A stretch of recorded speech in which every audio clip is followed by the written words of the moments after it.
Hello everybody! I was monitoring the countdown quite well, I think. Please be like nails out of just skull size. You tell me.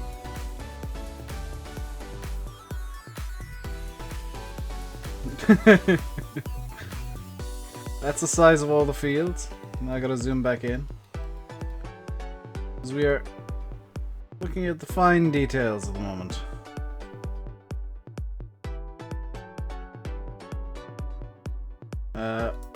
Matthew with the £2 super chat. It's gonna blow my ears off. Oh crap. That's just occurred to me. Haha.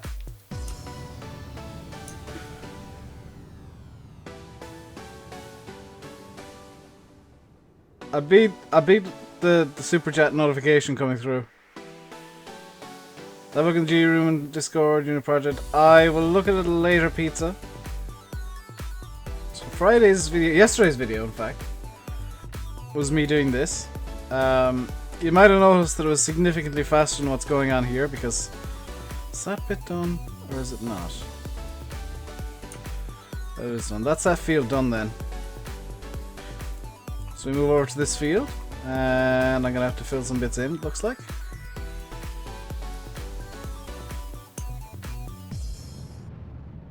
More like Dusty Cove. It's based on a real place, hang on. Apps like Google.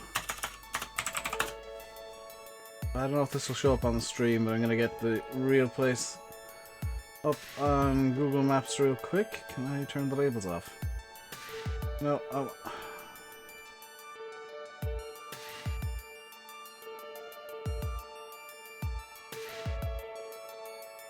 So, whoop. Be nice to me, Google.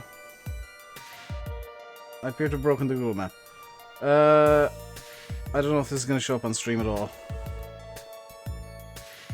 Do I have to do that to every field? Yes. This is the map. Now granted you can't actually see it too well there, but this is what the map will look like.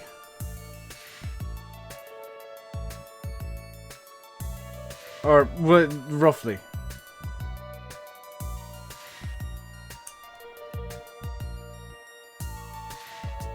Dave with many memes in the background, yes. I'm constantly looking for new memes. As much as I don't admit it, I am a bit of a meme fan.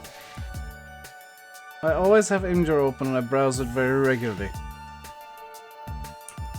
Which is where a lot of the weird pictures I put into Discord come from. I can zoom in further with Google Maps. Yes, I know.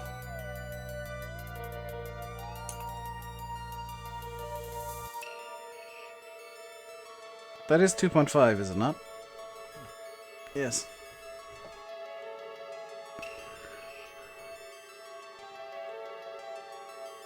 So let's get this sorted. I don't mind being a bit wrong on the right hand side there. I almost said left. On the right hand side there, it's not a big deal if I'm a bit wrong. Because that's going to be cut out anyway when I come around the other side of the field. So what I'm doing at the moment is I'm putting a 5-meter headland on all the fields. Now if I feel like I need to shrink it later, I can. Hey Virgo! But this has honestly been boring me. This is like Friday's video, yesterday's video even, was an hour and a half of work. Sped up to 3 times. Will it be compatible with seasons? I plan on it. I'll probably be asking for Matt's help to get the seasons compatible stuff in, but I plan on it being seasons ready.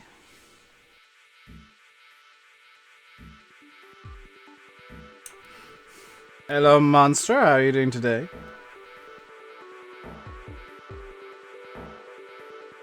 This is some of the more boring stuff, which is just... it's like admin work for a map. It's like, well, the fields need headlands, let's get them done. I'm not looking forward to doing field definitions either, because I'm going to try and get at least some fields done correctly. As in, missions will work on them. Much as I don't use the missions, generally speaking, I do plan on getting some of them ready for missions. Hello, Logan. How am I doing? I'm doing well today. Doing one of my favorite things, actually. Mapping is... I say so much of this is boring, but honestly, it's quite fun. Like, I wouldn't do it if I didn't find it fun. And the boring stuff is just kind of part of it. Hello, Logan. Delta Bravo, hello. Oh, hang on. This one. There we go. Good, split back up.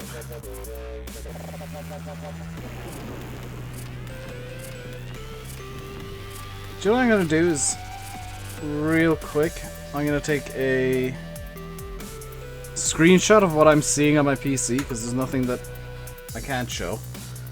I'm gonna throw it into Discord. In the pictures room, just so...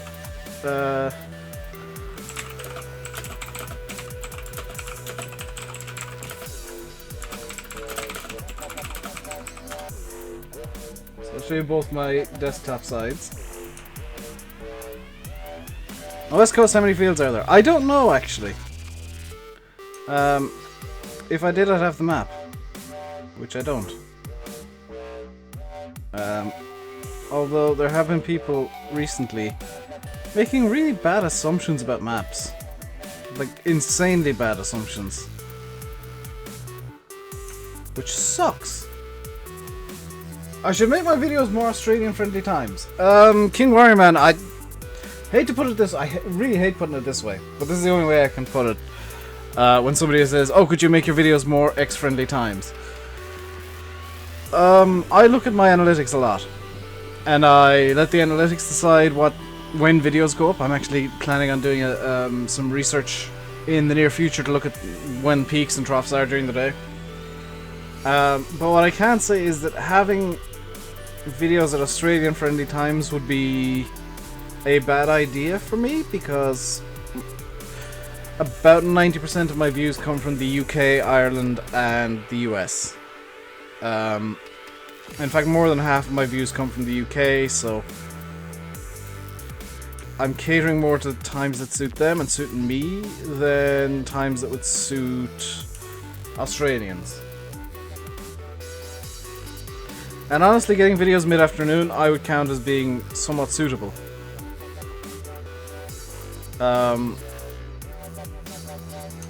Like, nobody's getting videos, apart from America, in the middle of the night.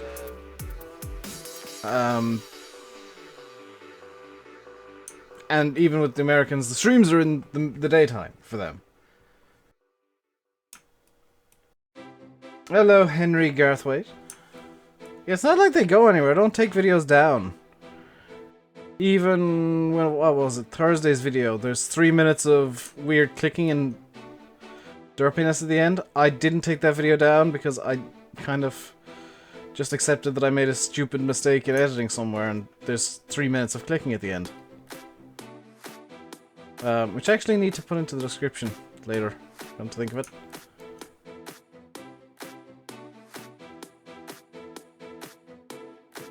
And that should be... This is coming along nicely. It's not the most exciting thing in the world, and it's slow progress. I'm never gonna say this is super quick. Also, just under chat, you guys can't see it. Hey, Lubot. You guys can't see it, but I actually have the perspective camera selected. And I've got it rotated X to minus 90 degrees. So whenever you want to, if you're doing mapping and you want to look straight down on something, rotate your X axis to minus 90, set Y and Z to both be 0, and then you're looking straight down at the map. And I find that is really useful for getting mostly accurate headlands. They're never going to be perfect, but they're definitely better than if you had a weird angle going on.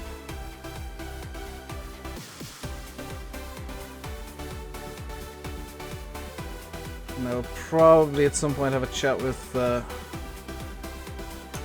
Bill about having his lighting system in the map that he is using on the west coast, because I have heard that lighting system is spectacular. It's actually the season's lighting system.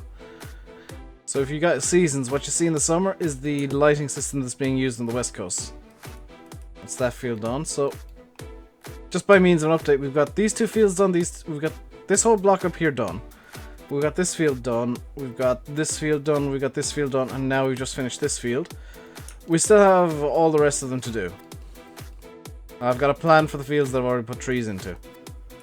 Hello, Chris. How are we now?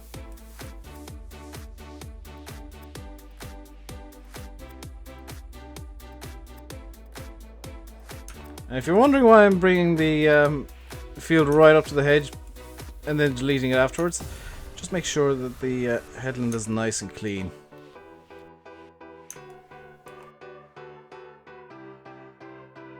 Make sure the headland is even all the way around. I just want to check for things like that, where there's bits of the field that are empty from when I was drawing it in. I don't think I did it on this field actually, just real quick, give it a check. Okay, that field is good.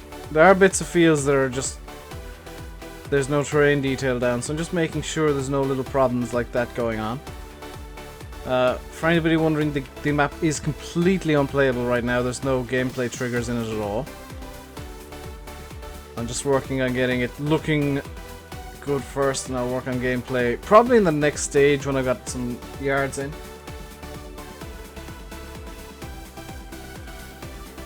Right. Just bring that right up to there. This map looks nice. This map looks very unfinished. It's about 2 years of work so far, and actually most of the progress has been made in the last, I want to say like 2 months. 2-3 months has been the majority of the progress on the map. Delta Bravo with the $5 Canadian. Have a coffee. Thank you very much, Delta Bravo. Headphones off, people, because it's gonna get loud.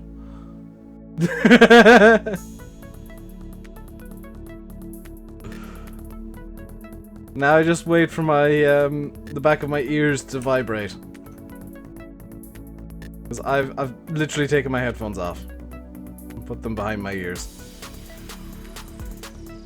So I can hear the bass line of the music quite well. Also, if you're wondering why I'm zooming out, there's a neat little trick that I've learned. As if you zoom out far enough, when this gets all blurry, when the terrain detail gets all blurry, you can actually see where it's gone under the hedging. So it's there we go. It's a really nice trick that just kind of highlights what you've missed that's under a hedge that you don't know about. So there's no problems further down the line where the game actually decides things are weird. Love the map. I'm loving this map as well. I mean, I think every mapper will say this, that their favorite maps are the ones that they made themselves. Or the ones that inspired them to start making maps. And honestly, looking at what RainbowDave and Bullet Bill can do, kind of inspired me to make a map of my own. And honestly, part of the reason that I'm doing the streams is so that I can do it, well, number one, do it on YouTube, but prove that anybody with the time and investment can anybody with the time investment can, you know, throw a map together that's every bit as good as anything RainbowDave can do. It's not that he's good, it's that he's willing to put the time in. I mean, granted, he's a very good mapper because he can do this sort of stuff very quickly. You know, there is an amount of skill to it, especially seeing as all of his maps so far have been completely fictional. 33 people watching, I know. I don't tend to like announce how many people are watching just because I accept that it's usually 30 plus. If it's any less than 30, honestly, I get a bit kind of not sad, but disappointed that the stream isn't doing as well as I'd like. But I honestly believe that anybody can make a map of the caliber Oxygen David can make, or Bullet Bill. Maybe not in the time frame Oxygen David can make a map, but definitely if they invest the time, and I'm kind of proving that there is a big time investment in getting quality out. But if you're willing to invest the time, you can make maps every bit as good as Oxygen David or anyone else. You pick your favorite map maker, you can do everything they can very, very easily. There's no magic tricks involved. There's no smoke and mirrors and magic tools that they use. Monster likes editing maps? That's how you get started. That's how I got started. That's how a lot of map makers get started, is they, I still do it. They tweak maps to suit their playstyle and suit what they kind of feel would suit the map. Especially in fictional maps. Just put your own kind of spin on it. And one thing I've noticed since starting doing mapping is different it's a very steep learning curve, yes. That is kind of the big hurdle, is learning the... I call it simple stuff, but learning the basics in the first place is probably the most difficult part.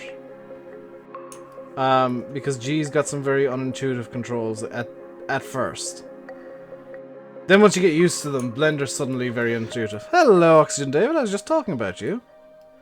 Saying how literally anybody could make a map as good as you if they are willing to put enough time in. I don't think people realize that the key to making a good map is spending the time on it and accepting that your map is going to take longer than you'd like. Because I would have liked this to be out in FS15. I'm hoping to have it out by the end of the year, though. Hoping. All good, all good.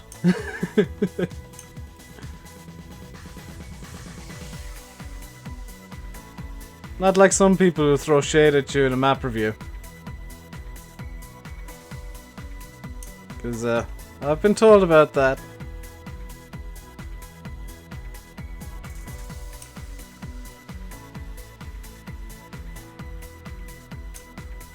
This will be finished about the same time as Half-Life 3. I can personally guarantee it'll be out before Ink's Farm.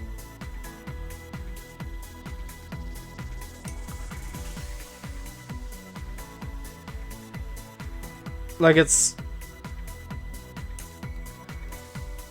That's that done. Let's go down and do this field next. Yeah, Blender's a pain. Blender is a pain in the backside. I spent, I think it was the better part of 3 hours arguing with it last week. Or the week before. Because I wanted to retexture something. And there was no generated textures for it. So I literally had to put textures on Blender. Then try and figure out how to get the textures to actually stay on it. Because every time I tried it, export it as this white blob, so I just kind of threw textures on in Giant's Editor and hoped for the best. I'll learn eventually.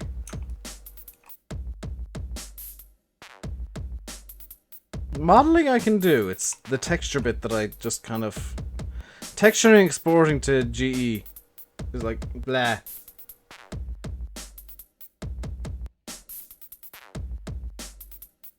And I learned Blender from a... Can't remember how long it was when I looked at it, when I was learning, but it was like a 1,000-page PDF file that I found. It's like Blender Noob to Pro, and it teaches you all the keyboard shortcuts that I've forgotten. Literally every single one of them. Oh yeah, that was during the stream last week. Or the stream where the game crashed, I think. Where I fixed this wall.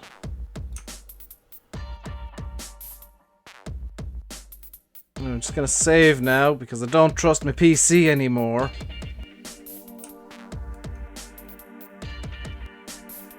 There we go. 7-second save. Saves are getting longer. They're gonna be pushing 10-11 seconds soon. Wrong tool. Your Blender stuff always comes out inverted. Flip it in Blender then. But Blender is a pain. It's probably more user-friendly than most 3D modeling software, but it's just a pain. It's so unintuitive at times. It's the kind of stream where I can just sit and talk to you guys. Because I'm looking at like where the brush is and not really what it's doing. If that makes sense, I can zoom out a bit more. Just far enough so I get the blur gone. There we go.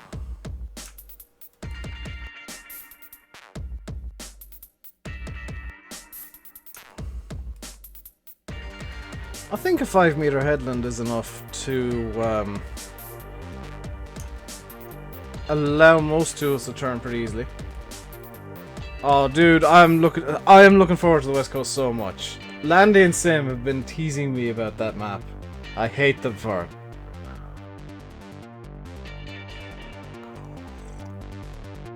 it. Like, I'm constantly asking for updates.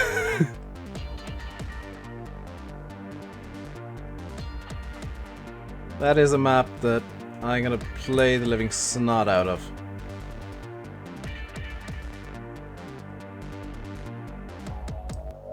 I'm probably gonna burn myself out of Farm Sim just from the West Coast. That is a dirt bridge, I think, there. Yep, dirt bridge.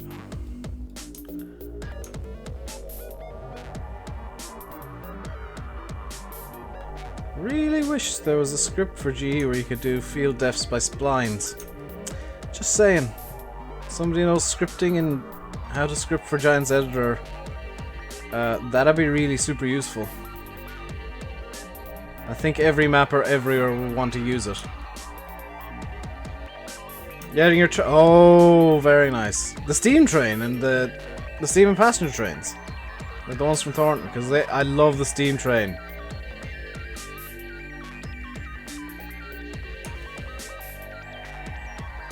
There we go.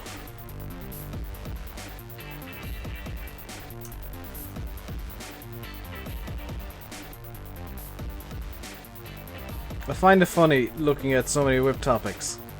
How many different styles of maps and map making there actually is. Because you look at a whip topic on, we'll say FSUK, and somebody started off by building a yard.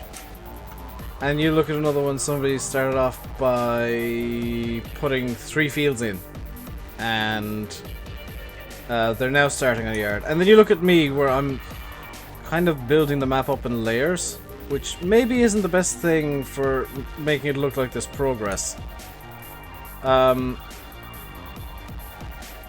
it's the way that I can keep control of the...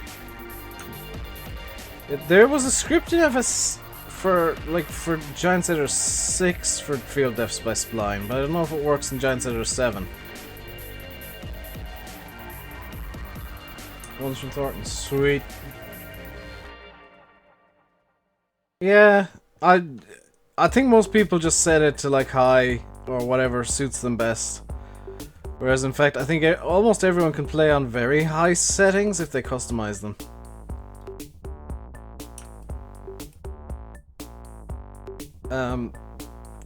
Pretty much everybody can play with shadows turned on, that's for sure. If they tinker with view distances of different things.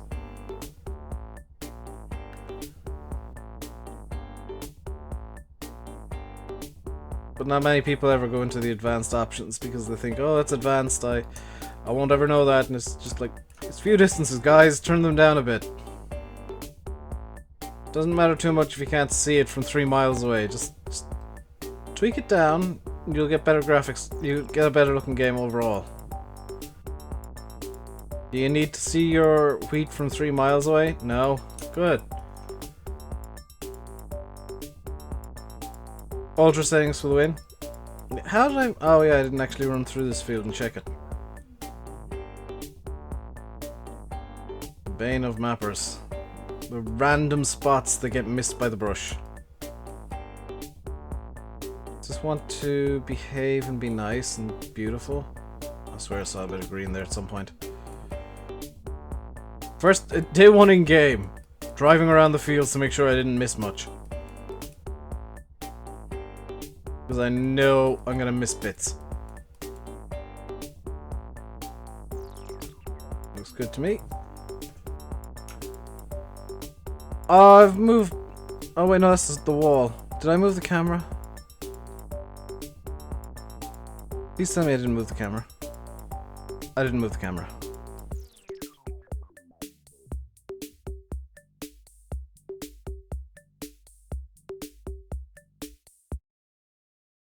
At least this is a relatively straight line. Curves are a pain to try and figure out.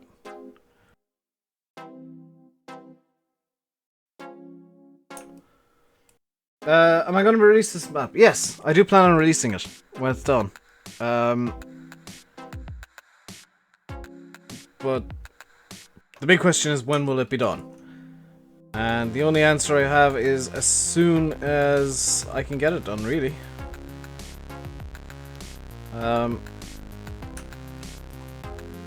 It'll be done when I'm happy. I don't think I'll ever be 100% happy with it, but it'll be done. It'll be released when I'm at least 90% pleased with it, and it's playable and stable, and will run on hopefully most systems. I've got a nice mix of people lined up to test with a mix of systems and playstyles, so it should be okay.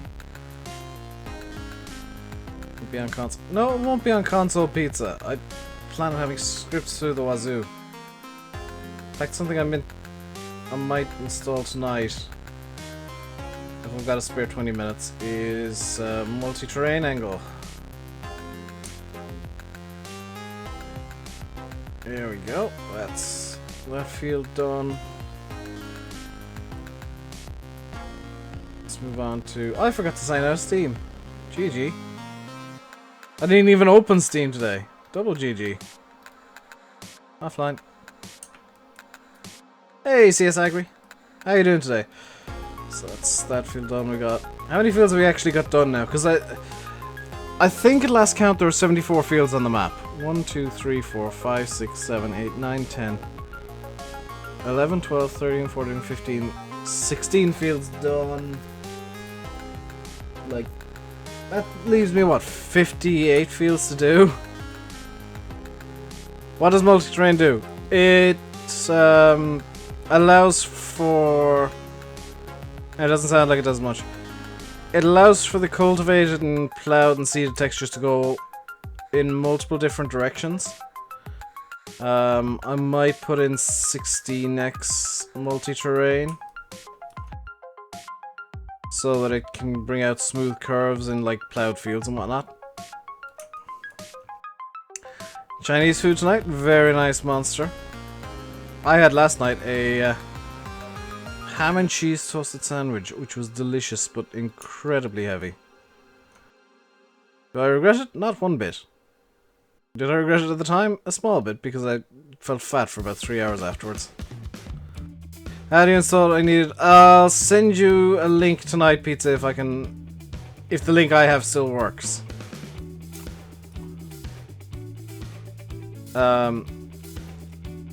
Although the way that I was installing it, it seems like field definitions cause weird glitches. Which is why I'm going to be installing it sooner rather than later. Let's get that smoothed out. There we go. That's a nice smooth curve in the little gap there. something I do plan on doing that's going to be time consuming and almost all done off camera, and I might start tonight, is I plan on making my own gates. Which probably won't end well, but I'll try it anyway. Attempt number 1, there has been an attempt number 1, was a complete and utter failure because I neglected to take into account that Blender's a bit weird. When it comes to intersections. I'm gonna try and make my own gates based on the Giant's door scripts. Just because so many people use Dorset's gates, and I think you know, no disrespect to Dorset, but I think his gates are overused. You know, it's kind of becoming... It's like the anti-modding buildings in a British map. It's like, well, everybody uses these, so I might as well. I think the gates would be a good place for me to start working on my own models. Because it's just, you know, mainly rebar and stuff like that that I need to model up. And I've moved the camera. I've done a stupid thing.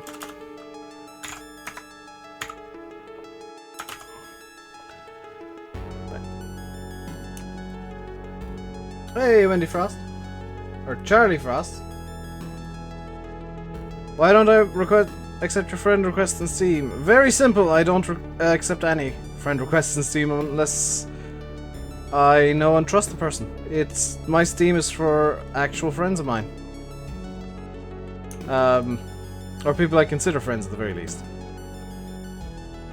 Because I've got a bad habit of forgetting to close Steam, and I don't want to be getting 1,000,001 messages when I'm trying to record a video like, "Hi Dave, are you recording?" You know, it's something that's happened in the past and I don't want it to happen again.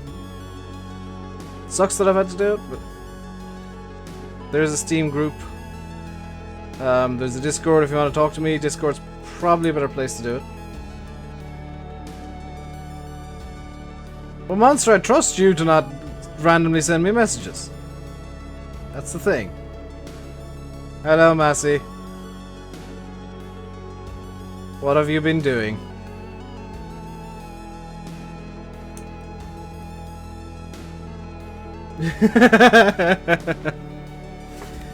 But it's something that's happened in the past, and it sucks that I've had to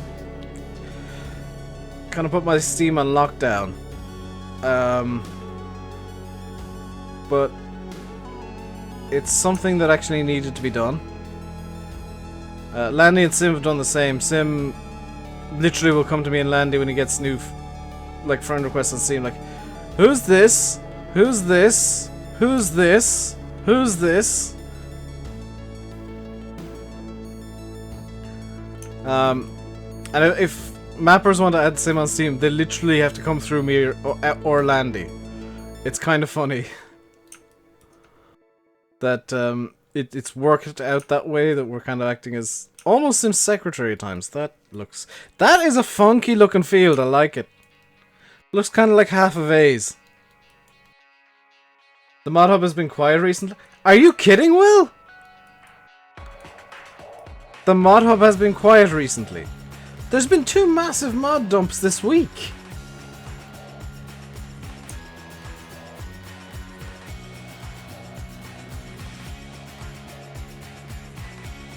I'd count that as being far from quiet. Like, a lot of the mods on there are very good quality. In fact, there's some that I've been meaning to tech out, yes. Tech out with Tekken. I've been meaning to check them out and I just haven't got around to it yet.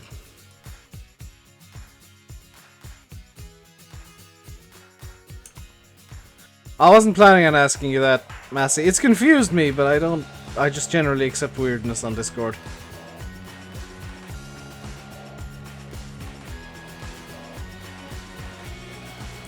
I think what I'll do after this is I'll spline up one of the fields I've already done.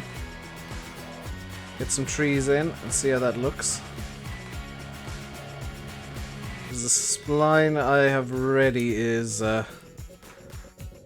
Gives it kind of a nice natural heavy tree look. I'll be honest, I really like the way the splines are throwing the trees down for me. That curve is atrocious. This is why I hate curves, because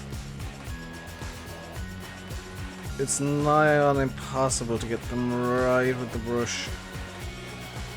Like it's a round brush taking out square bits. You're not on PC, well that's your problem then. I'll be honest, well, it's probably gonna keep getting quieter.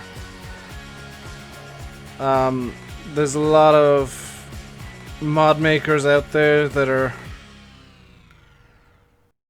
really getting frustrated with the console community and the demands that are being made of them.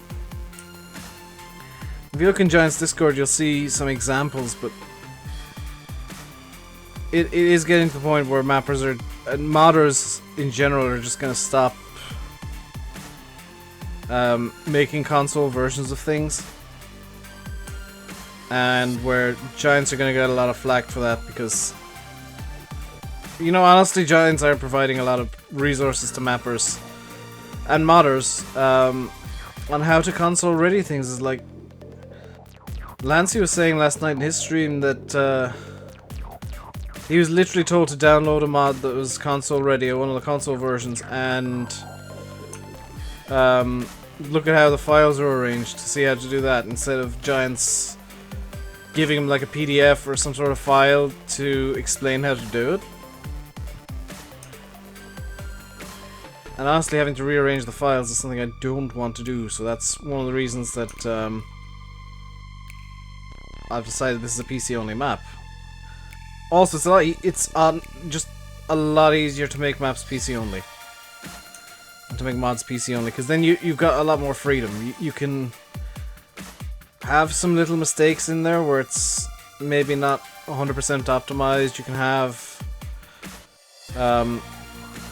scripts if you want. You can put your own spin on it and have it kind of suit your playstyle from the off, instead of taking your map, taking bits out of it, putting bits in afterwards, and kind of having to edit your own map, which, you know, I'll probably do that anyway when it's done.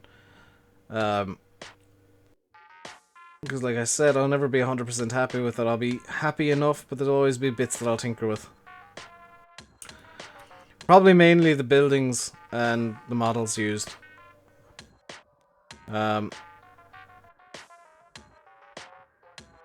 like little bits of detail everywhere will be the most likely things to be tweaked. Because I get really frustrated at times with clutter in maps. Kind of annoys me.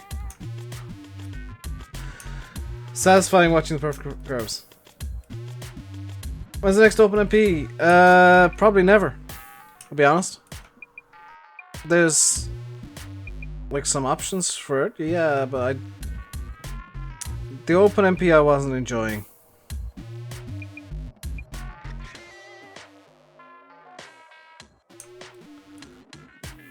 Just wasn't fun for me anymore.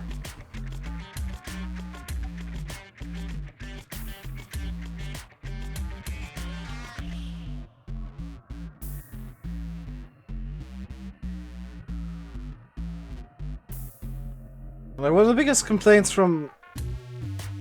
I've seen from console players. I'm not saying anybody here is doing it, don't worry, I'm not pointing at anybody here in particular. But one of the biggest issues, like complaints I've seen from console players is, oh, there's no maps on the mod hub, and you open up the console mod hub, there's plenty of maps, it's just they want more. And the reason there's so few maps on consoles is because it's so incredibly difficult to format the map correctly. And to have everything be console ready, because it has to be, you know, all the shaders have to be perfect, all of everything has to be perfect, and it's just...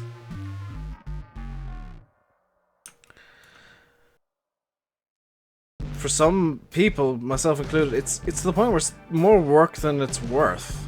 More hassle than you'd actually get benefit out of.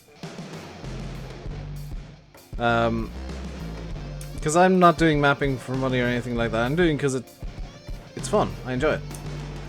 I think the same's true about 90% of mappers and mod makers. It's like, yeah, it's a fun hobby. Time consuming, yes, but it's effectively a free hobby. Which is rare. I mean, most hobbies do cost money, but all you need to make a map is Giants Editor and, well, Giants Editor a PC that can run it, and a buttload of time. Hello, Dan.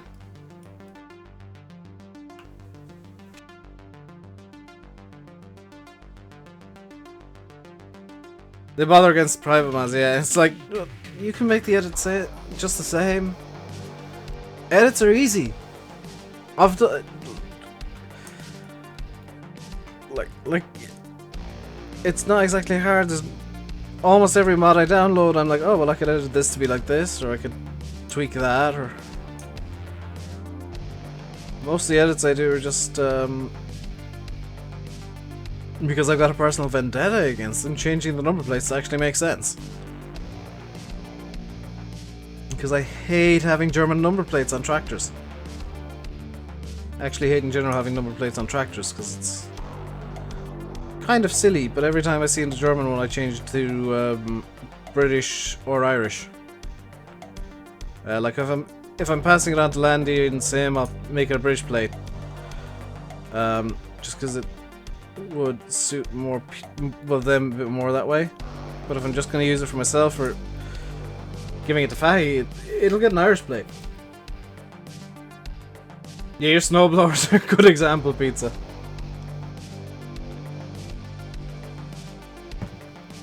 Did I do the thing with the tree yet? What thing with the tree? Did I give George a sign? I did that a couple of weeks ago, Dan. I actually spent 3 hours fighting Blender to make the damn sign.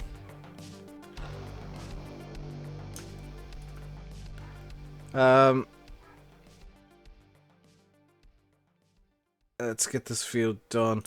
I think I'll make it across, yeah, I'll make it across this field and then probably do this one. We'll move on to doing some trees. Just to break up the slowness of this. Get a bit of quick progress done. I'll bring the viewport over to the trees in a second. Or to George in a second and show you what the sign came out like. Quite pleased with it actually, and it's the only... Hilariously, that sign is the only error in the map. I went in and checked last night and it's just the one solitary error. It's not even a full-on error, it's a warning for a raw texture file, which can be fixed in about 10 seconds flat.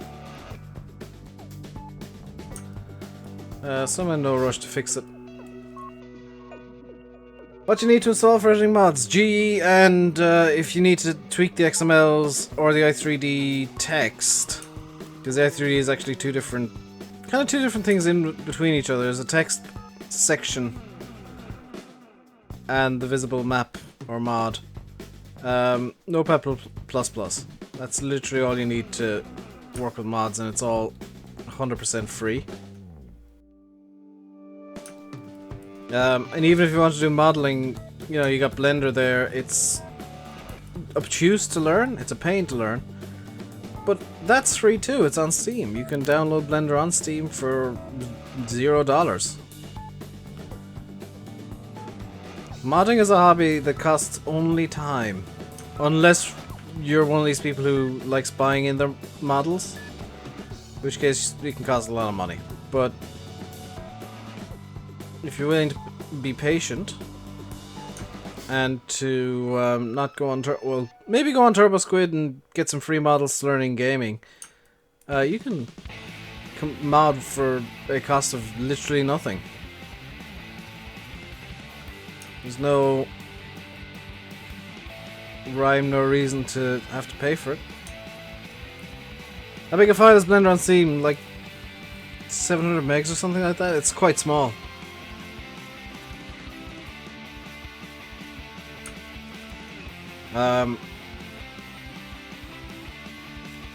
But the big issue is learning Blender, Fahy, because it's very much keyboard driven, and if you don't know the shortcuts, you end up wasting a lot of time searching for them.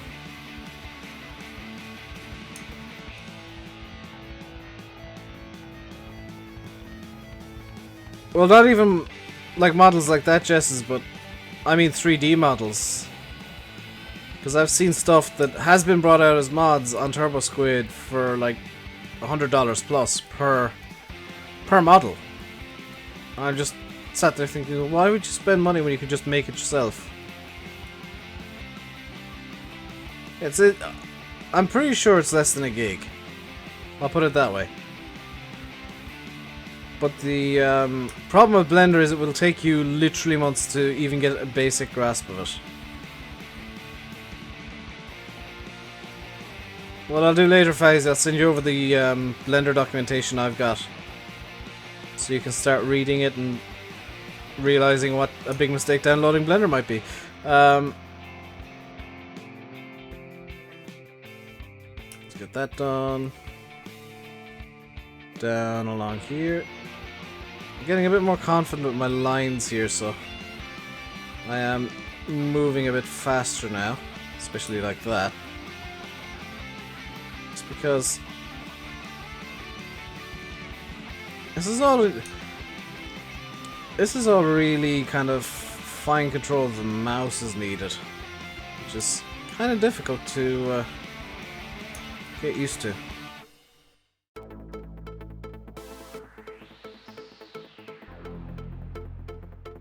Actually gonna, yeah, that's better. So I've just done is I've turned the sensitivity on my mouse down, so it's gonna move a lot slower, but I'm gonna have that extra bit of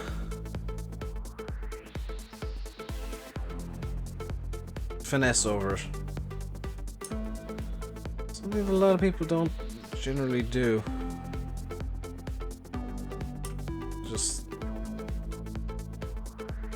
There's so many PC gamers, and I know I'm guilty of this myself, just have the highest DPI settings at all times on their mouse, the highest sensitivity, because hey, it's more accurate. Whereas in reality, if you're doing stuff like this that does need finesse, you're gonna want to be turning your mouse sensitivity way down just to get it moving slower.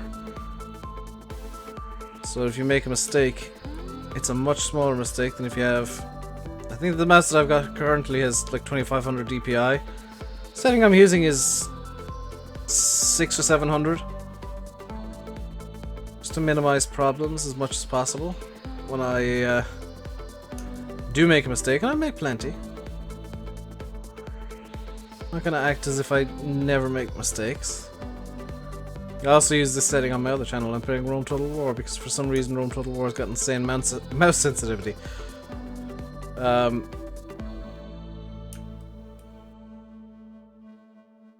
I know that I've just changed the y-axis, but that's kind of fine because I plan on going and doing some trees in a moment, which actually does require me to have X, Y, and Z and be in kind of a perspective mode. There we go. So that's those fields done. We can start working on trees there, and by request, DPI up. Where is it? By request of Dan, over in here is George the Tree with his sign. Turn that mud off now. There's the sign.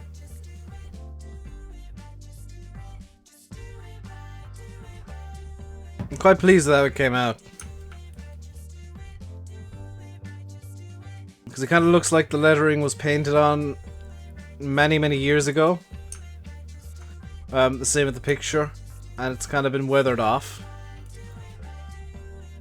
Right. Back over to... I could realistically actually start here. I will be fixing these trees up, by the way. I figured out a way to move these trees so that I can get the headlands in over here. Although it does look like some of these fields have already been done.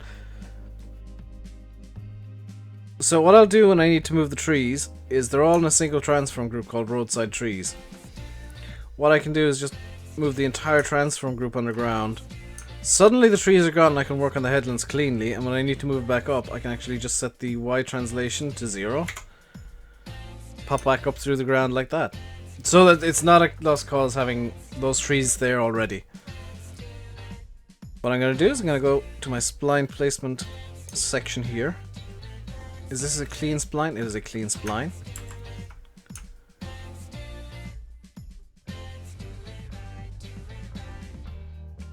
How do you get the best FPS without extensions for PC? You basically fine-tune your settings until you're getting 60 FPS. Pretty solidly, although some maps will, just by the nature of how detailed they are, be less than 60, or if you got a lot of stuff in one area, it'll be less than 60 FPS.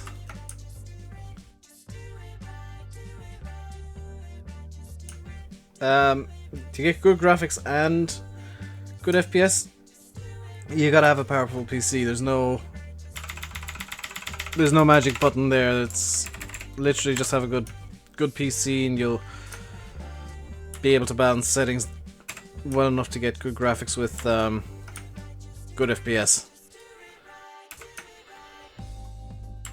Again, PC gaming is a costly hobby, especially PC building.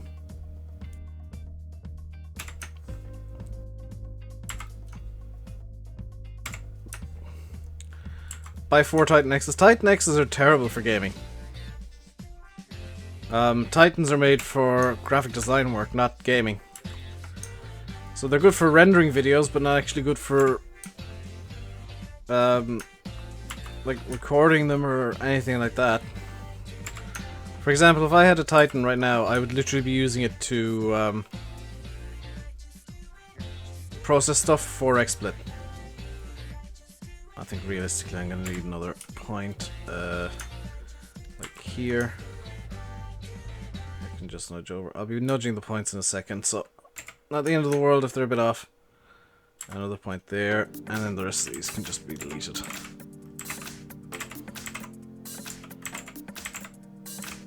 Whoops. Deleted one too many. Okay, how's this looking? Because I don't want there to be too many trees too close to the railway line is my issue. So I'm just gonna nudge the points in a bit so that if there are any trees coming through the hedge fully, they'll be on the field side of the hedge. Or the ditch, or whatever you want to call it. Do I mind if you just listen to the stream in the background of Farm Sim? Absolutely not, I do that myself. Usually if I'm watching or if I've got a stream on, I'm in GE or in Farm Sim or in another game, just chilling out and relaxing. That's why I lurk so much. And all the streams that I do watch, it's just kind of accepted that people are gonna chill and relax. That's why I'll very rarely say, hey chat, do lurk for a second, I need to ask you something. Quadrasaur Nightbots on all the live streams because people want him there. Me lurk? No way. Nightbot's a robot. People hire Nightbot, I guess is a good term for it, to work as an auto mod for them. There we go. That's nice. That's a really nice train line, actually. Like, if that was real, I'd love to ride this train. Come to think of it, is it? Oh, I've got to have it this low so that the level crossing here works, yes.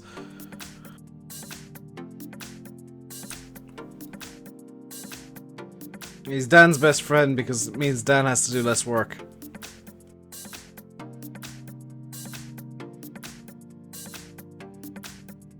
So silly as it sounds, in Ireland there are genuinely this many trees on the edges of fields. Just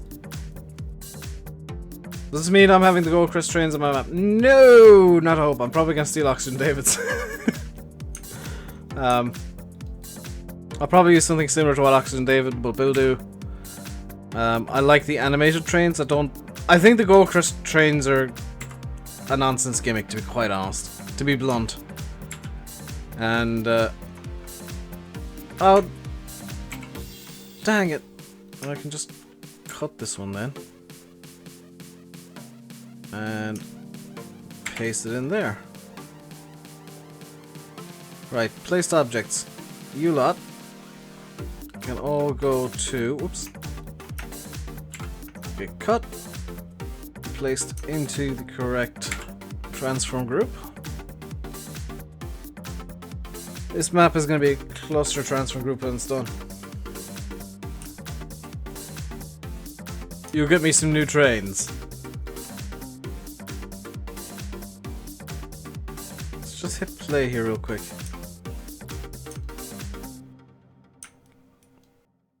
I want to check something. These trees don't seem to have the shader on them. They don't. So if I were to take the shader off this, put it onto this tree. Oh, am I gonna have to? Why is it not letting me put a custom shader on?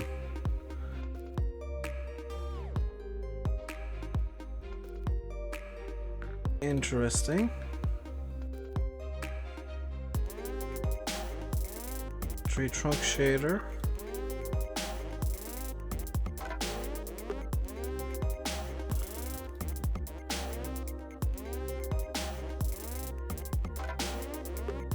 Tree branch shader.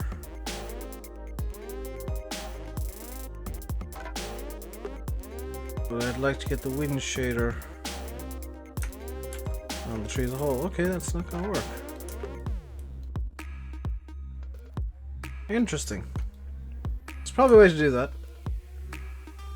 Why haven't they got shader on them? That's the question. These are the prefab ones as well. They should have wind shader available.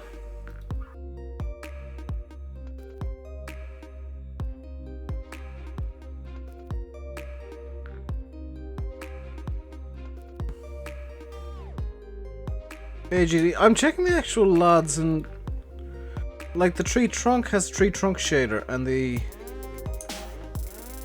branches here have what's apparently called tree branch shader. Maybe if I were to tweak the wind scale a bit, it would do something. Like that's really odd.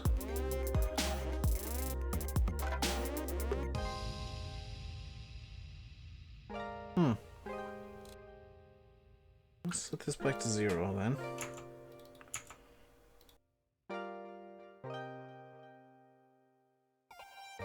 Hello, Aberporth.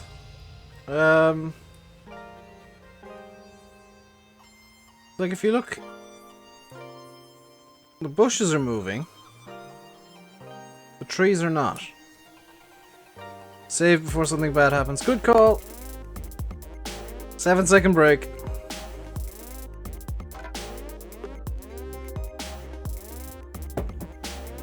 There we go. 6.926 seconds that took to save.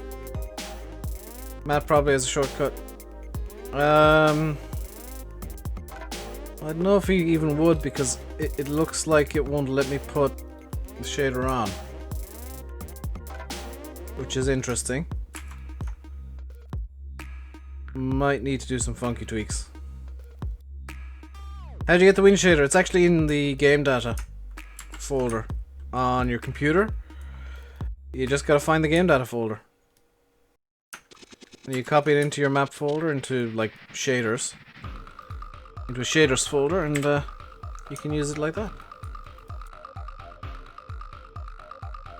You backed off the... Oh, select the spline as a whole. There we go.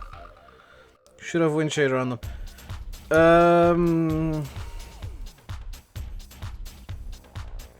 I'll probably spend like half an hour to an hour having a look at them later and compare them to Thornton and Cobra trees, see what's going wrong there.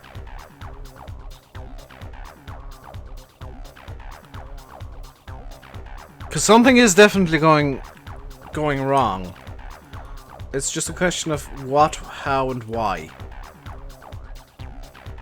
And I'm guessing it's something that I've done somewhere along the line. Or it could just be part of the prefab.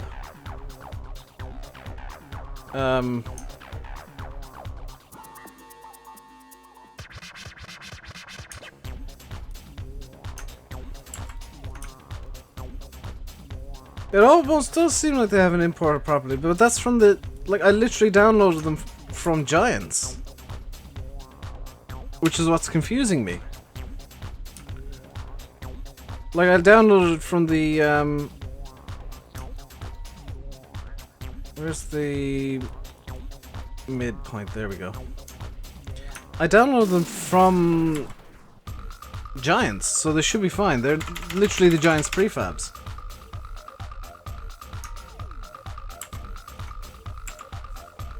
And that's what's kind of odd about it. That's why they don't work to come from Giants. Well, they're the same trees that literally everybody else uses, it's just that these, for some reason, aren't working correctly. I'll figure it out later, no doubt, and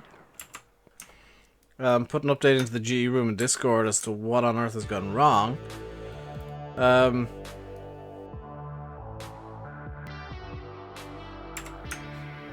But for now, I'm just going to ignore it, because I'd like to get some progress made. Just download the pack. Yeah, it might be that I've got to put them in the shader in Notepad, to be quite honest. And it might be, in fact, that I've downloaded it through Giants Editor, so every tree is an individual tree. I mean, would that cause the issue?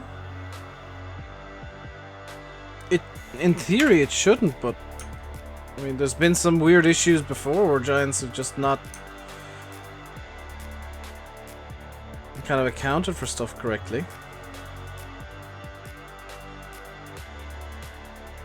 When am I putting buildings in? When it's time to put buildings in. It's not quite time for that yet.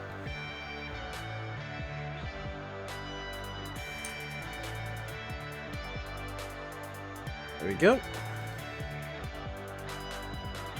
Execute spline placement there. That is looking good enough for me. I think there's a tree here that needs to be tweaked. I saw one that was just popping out a bit more than I'd like. This one. You, good sir, can just nudge into the bushes a bit more. There we go.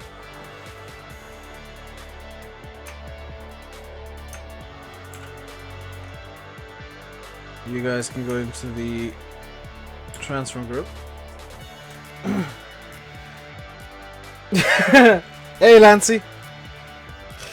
Is my music too loud, or is it just I've been muttering to myself for too long? I'll just turn the music down a couple of notches. Apropos, he's not a mod because I haven't given him a mod. Is the simple answer. They've neglected to add the wind shader to any of the trees in that pack.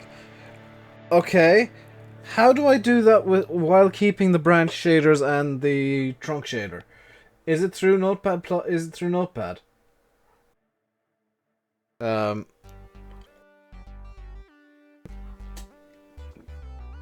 Because if that's the case, I can do it now.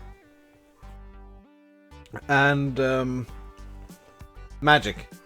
Okay, that's not an answer, Matt. Because I don't know if there's a way to put two sets of shaders on something. Because it would have to be applied to,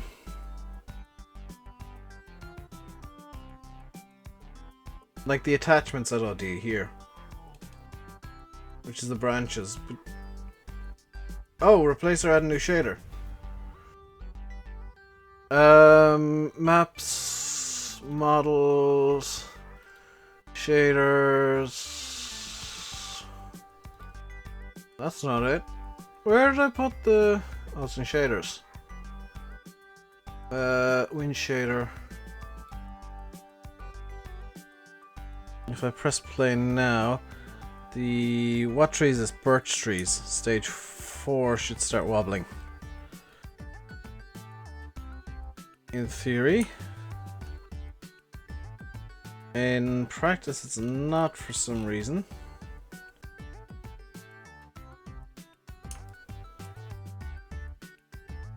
Why is it not?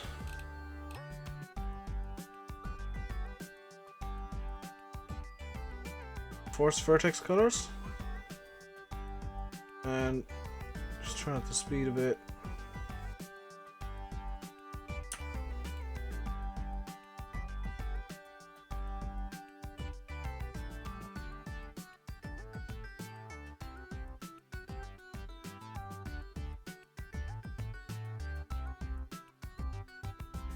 What do I have this set up as? Well, the one on the... I'd like them to match the one on these. I've got it set as no variation. Interesting. What happens if I change it to wave vertex? See, now I'm fiddling with stuff that I probably shouldn't.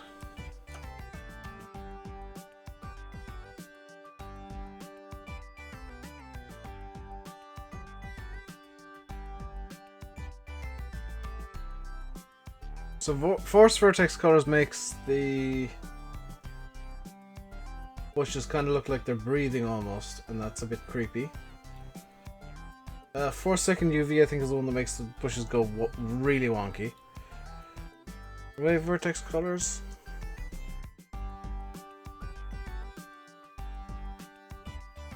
Just gonna turn up the speed a bit here.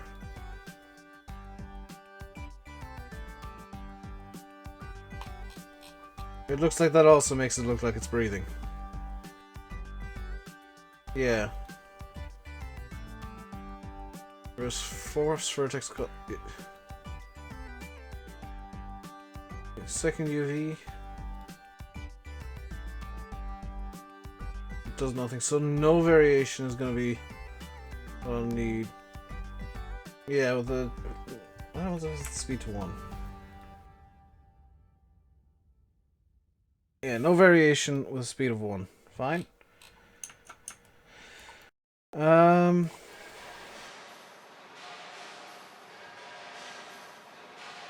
So I want no variation with a speed of 1. I'm just gonna please let this work. Control Shift copy.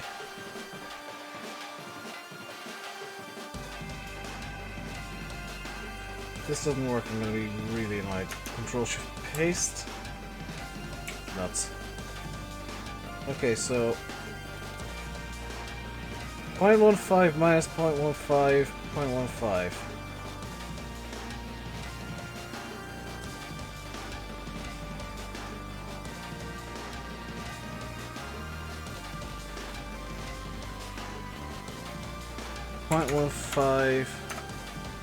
Minus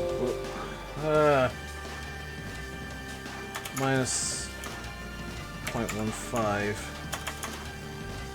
0.15, 0.15, and the speeds I need are 1. What happens if I set these speeds to 1? Will this just cause weirdness? Could I have these speeds set all to 1?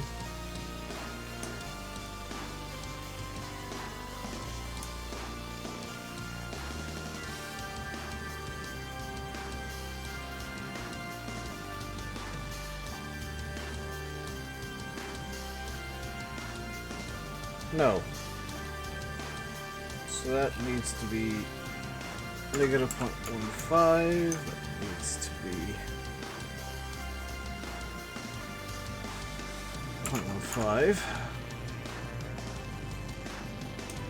That's that back to normal. Okay, so I'm gonna have to do this to. Luckily, it does affect all the trees of that type. So if I find another birch stage 4, it should be fairly easy to find. Yeah, here's another one. I think. Is it moving?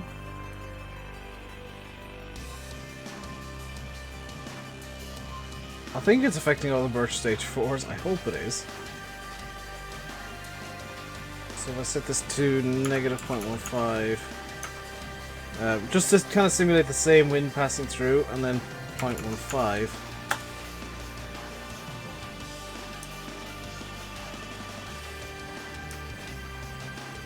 It should now, yeah, it's a very, very gentle animation. So if I go over to this birch stage 4, which you might notice is a different tree, this should, in theory, have some very, very gentle movement. It does. Fantastic.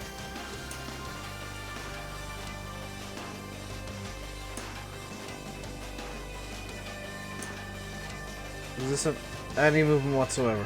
No. So I'm going to do it to the rest of the trees later on, now that I've figured out what the problem is. You can get yourself fixed.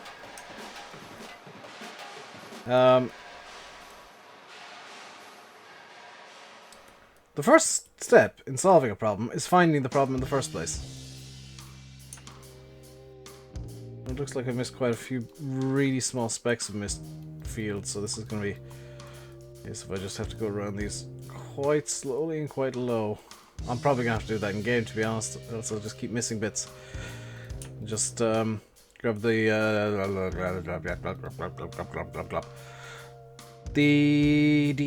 not the DM... GDM of the thingamajiggy.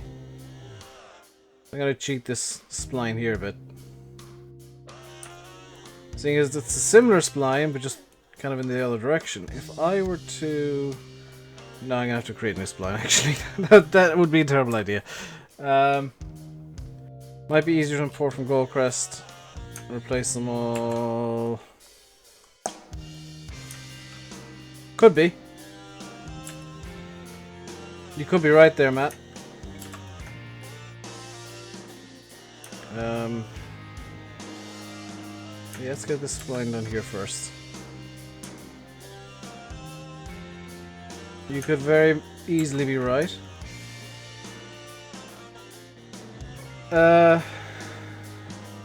Personally, I'd prefer to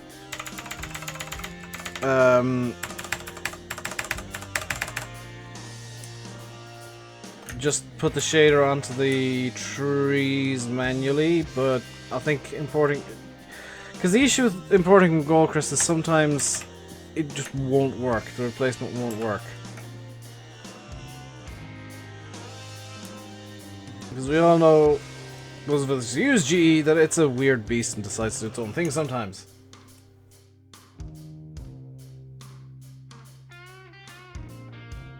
Hello, Rob. How you doing today?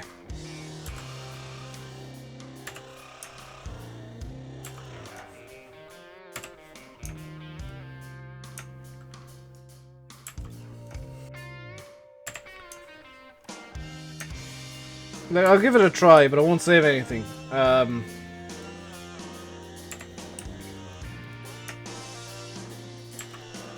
Like I said, the issue that I will probably run into, because I know GE well enough, is that it'll do something completely unexpected and weird when I try and replace the trees.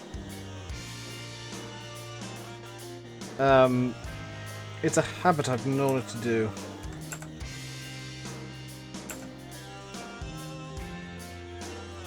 Seems to be G's favorite hobby is like you do something that you completely expect to know the answer to, and you look at it and you expect, okay, well, if I do this, then this will happen, and then it'll say, actually, today I plan on doing this, and then it punches you in the face. Because hey, why should it be predictable? That's not me ranting, that's literally just my experience with GEs. Like, you expect something to happen, and then it'll punch you in the face because, hey, why not? Spline placement, execute. Boom. Trees. How do you do the spline placement? You create a spline, then hit spline placement. Fine-tuning the spline is the issue. Okay, this pig area I'm gonna have to just rewrite here. Real quick. For those of you that don't know, I tend to write notes for myself with, like, terrain data. because I find that it's very easy to spot it from the sky. What I'm going to do here is I'm just going to put a dot there to kind of hint at myself that I should zoom in. We're going to use oh, good lord, Pedro's here. We're going to use Faye's favorite thing to write the word pigs.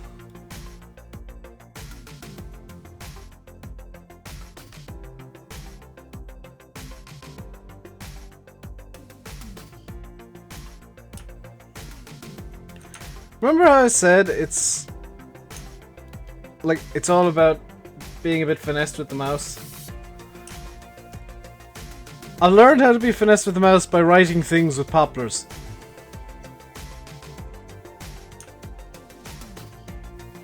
Your favorite thing, Faye? Poplars. Lots of them. Draw a pig face. Okay.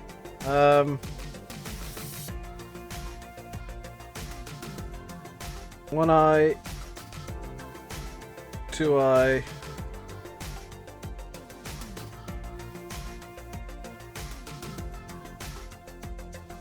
Pig nose. That's a wonky nose, hang on.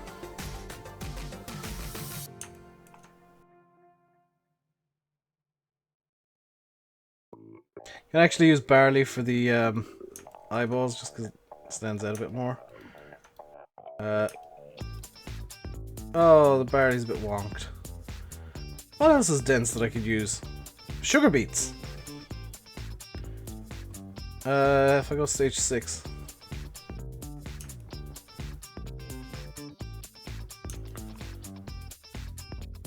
I do some sugar beets for the nostrils.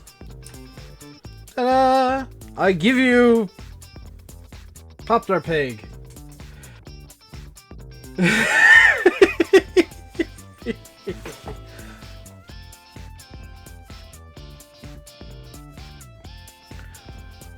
I'm not actually bad at drawing, that's the thing.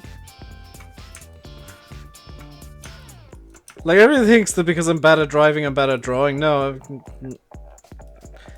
Oh, when you zoom out, it looks like a sad face. This is just one of the yards, Rob. There's, I think, 4 yards or 5 yards planned.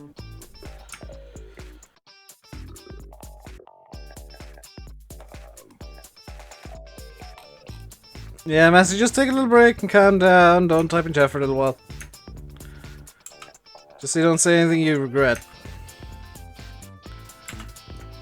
Because I have been monitoring that situation there, and your best bet is just to be silent for a bit. It's a big old yard. Yeah, all my yards are actually quite big, as it turns out. They look small, but they're actually quite reasonably well sized. If I go over to the cow yard here,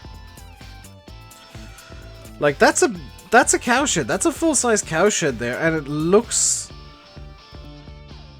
you know, rather small compared to the yard. So big old yard and a small old entrance. Oh yes, Faye, I'm gonna be that mean. You know, this is gonna be a big yard. Once I'm done getting all the detail work in on that yard, it's gonna be really nice, I think.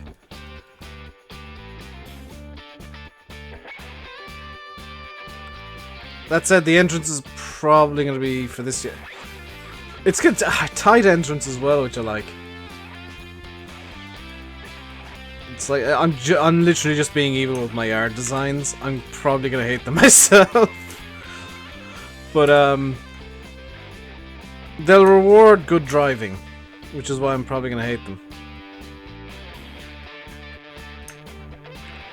Start point can go there. End point can go there. Midpoint, I didn't select a tree, did I? Nope, can go there. Don't particularly need the midpoint, but it's going to be nice for this spline, just to make sure that it's all somewhat lined up. So give it maybe a bit of a curve so the trees aren't perfectly straight. A very slight curve, mind you, but a curve nonetheless. So we do that. And go up. And execute spline placement. Make small garden field out of what's left. Yeah, that's not a bad idea, actually. But I mean, there's going to be plenty of room for... There's going to be no shortage of storage. I actually thought storage would be a bit of an issue on the map. But like looking at it again, storage is going to be really plentiful. But that's not going to be a complaint that I'll experience. It's like, Dave, there's not enough storage on the map.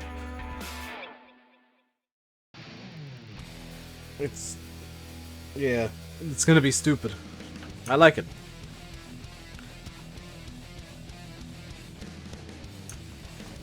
If I bring the camera down, you can kind of see how the trees just bring a bit of extra life to the map.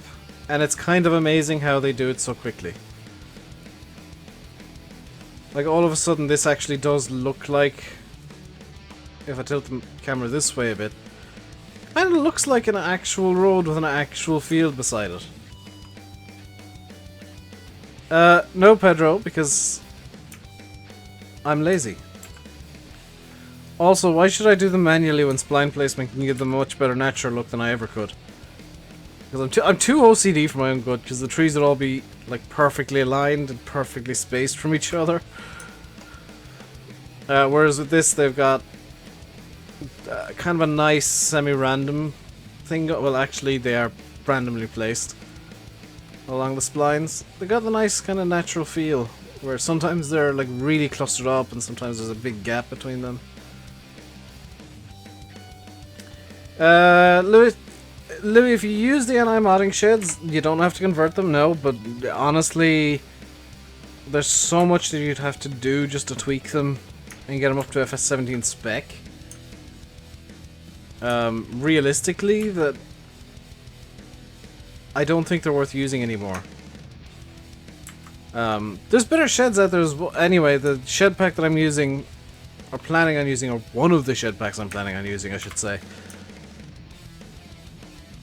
Yeah, just place them as splines and tidy them up as you go along. I mean, they don't have to be perfect. Like Pedro will say, like you were saying before when I was doing the hedges and being overly perfect with them, they don't have to be perfect. They're natural. So if there's some going off in weird directions, I'm just kind of leaving them.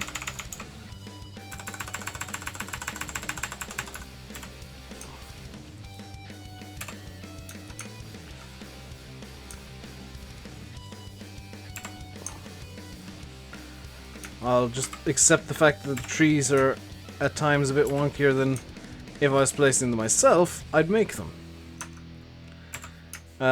Which I think makes them feel a bit more natural. You're looking for a good cattle shed.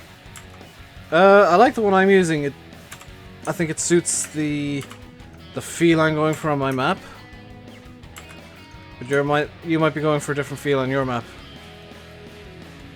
That's the thing, there's no one size fits all item that goes on a map that's like, oh, everybody should use this. Other than the giant trees, because they're the only trees that actually work with seasons.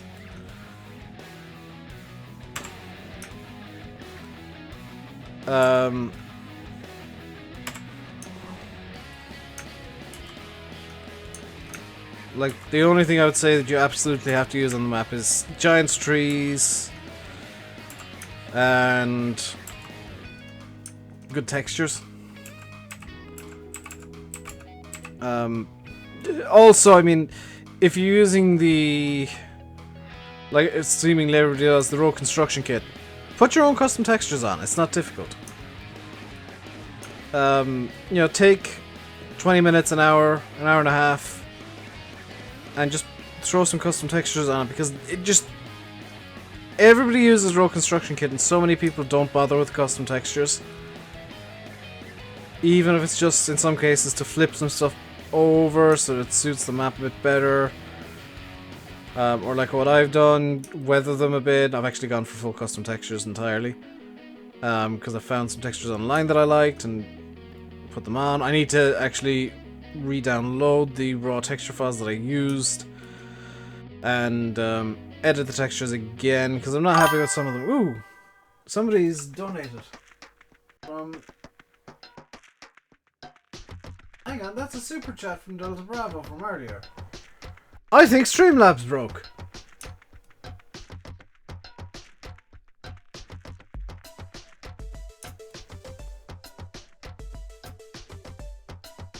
I'm trying to match it to the real life shed, but it's a weird shape. You might have to create your own. That's the fun of it, is sometimes you'll just never manage to find exactly what you want, so you'll have to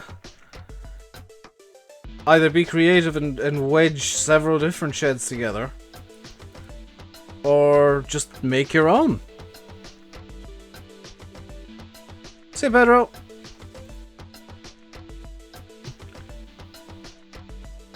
Oh, not the same one? Well, thank you very much, Delta. You're very generous today indeed. And oh my god, there's two birches side by side again. There's something beautiful about two birches side by side. And like, this house is gonna have a beautiful view of those two birches as well. Oh, that tree's looking nice. That is... Like, if ever you wanted to see a map feeling like it's coming together quickly, it's putting trees in. Because the trees just add so much life to the map. It adds the extra level of greenery, it adds the shadows. After coffee comes the beer. Thank you very much, Delta. Even though I don't drink that much. There's more water, actually. On that note, bottle of water.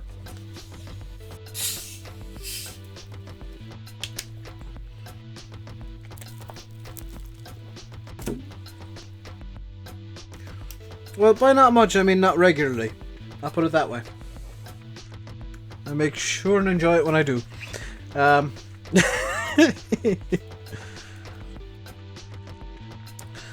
This would be a really nice test plot field.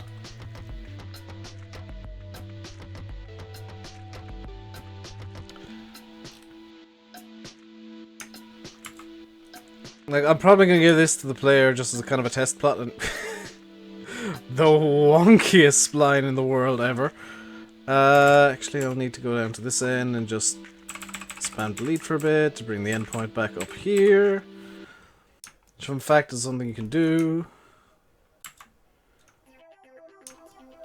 What have I moved? Oh, it's now selected the spline as a whole. I just want the endpoint, please. And I'll take the start point. Pop you there. And is that perfectly straight? No, that's actually going to look really nice. Now, if these trees go in nicely, this is going to look spectacular right here. And, ooh. Gonna nudge this birch back a bit. I think that's just a nudge too far forward. Just bring that back to there. Ooh, that's pretty. That is real pretty right there. One thing I need to do soon is actually get a shop trigger into the map so that I can buy things. See ya, Delta. Silver got a drone. Are you actually serious?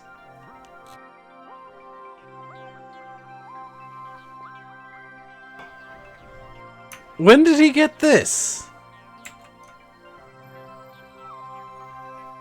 Last I heard, Silver was like complaining about not having money again.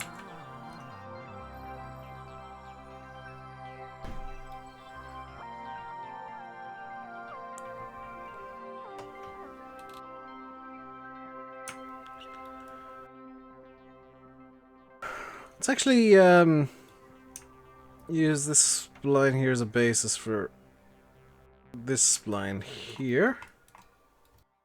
I'll need to create or edit.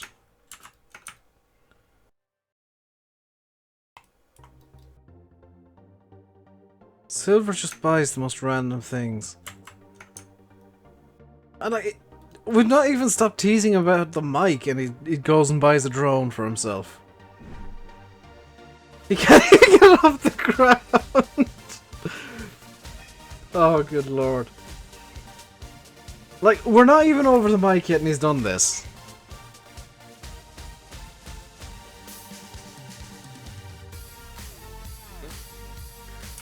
It's just asking for it at this point. That's got a slight bit of a curve to it, I just realized. There's a video in team chat. Ooh. Map of very few trees is no real feel to it. Absolutely, Paddle. Trees make a map feel real. If your map has, like, no trees, unless it's based in Antarctica, and literally everything is white, it's not a map. It's just kind of a blank canvas. But the way to get a map to feel real is to throw trees at it and see what sticks. There is a bit, I saw it there, of a wonk going on with the, I don't need info layer, I need terrain detail. That is looking real good now, real nice, come together in a nice little way. Check Facebook. I'll check in a sec then. I was planning on checking anyway, so. Has Silver got a public Discord? Yes, but I don't know why. He's literally never on Discord. You have to make an Antarctica map. Just remove all textures. Everything's magically white.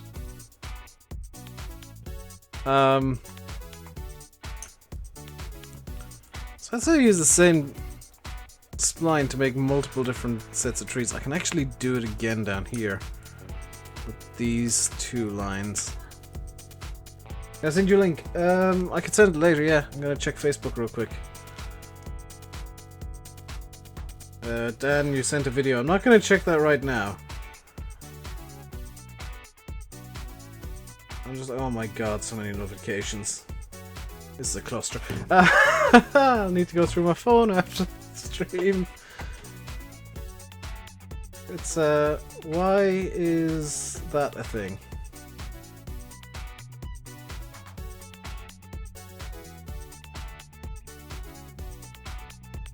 Why is that a thing? Hang on, something's broken, I don't know what. It's the same video, okay. What? When did that happen? How do I fix the thing? Do I now need to, like, reload the page for that to work? There we go.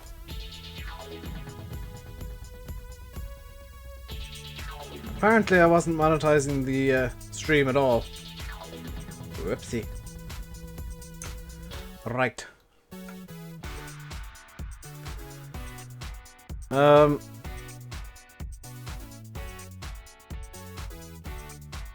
Got a good amount done at least. And I'm not making the map for money, as I've said already, but I'm doing YouTube, it's monetized, it's kind of sort of a job-ish kind of thing. So it's kind of the done thing to monetize stuff.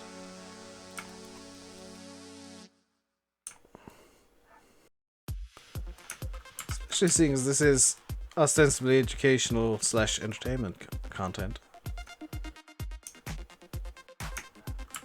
Best thing is I can turn down the LODs on so much stuff soon. Like the road LODs, I can turn them way down. Do your hedges have collisions? Yes.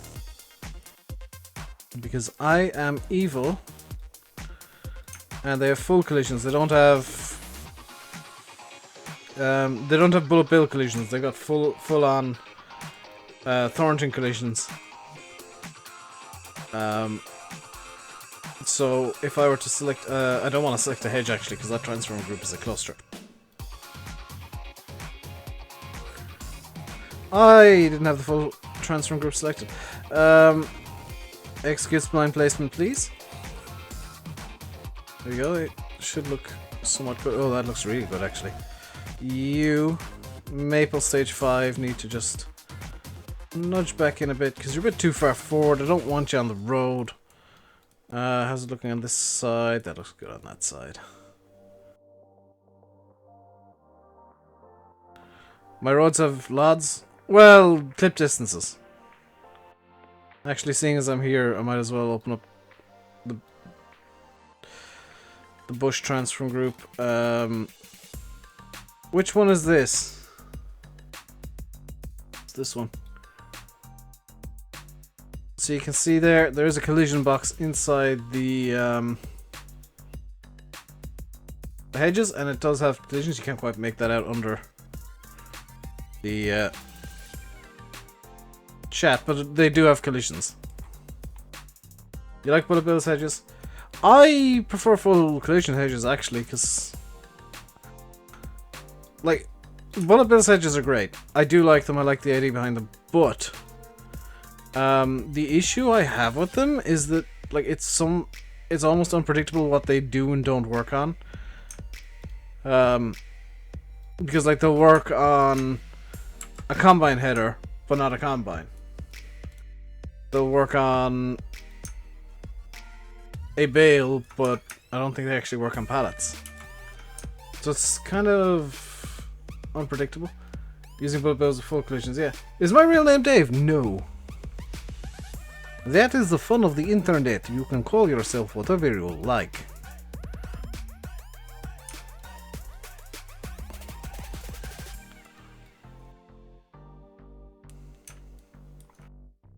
It's like how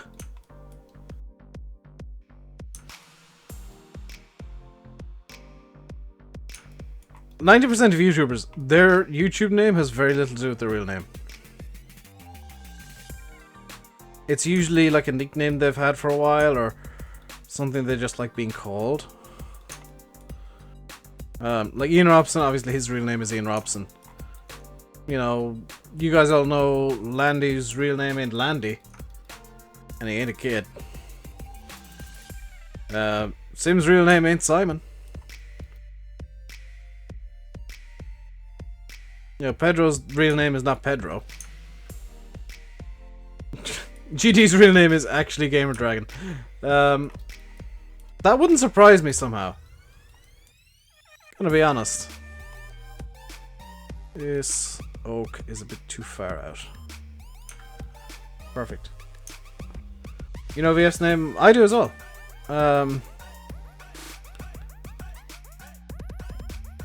Let's move all this into the correct transform group. We'll see how many trees are now in the roadside trees transform group. Number is, if I zoom up here, 726 trees in between fields and on the sides of roads at the moment. Which is a nice big number, actually. Let's see, could I use a straight line spline to do that? Yes. Fantastic. Landy's real name is kind of an open secret. He doesn't mind people knowing, but he doesn't like people going around spreading it around. Dang it. Let's put the endpoint down. Yeah, late night's life, don't worry. Let's put the endpoint there. Start point can go up here, and we'll see if we can get away with a straight line spline. If not, I'll have to put in midpoint.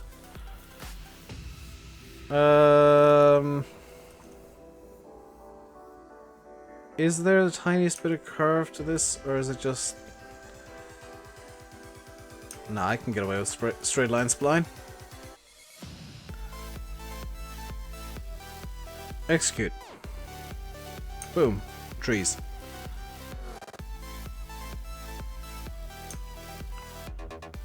And that is how to get wonderful trees in super duper quickly.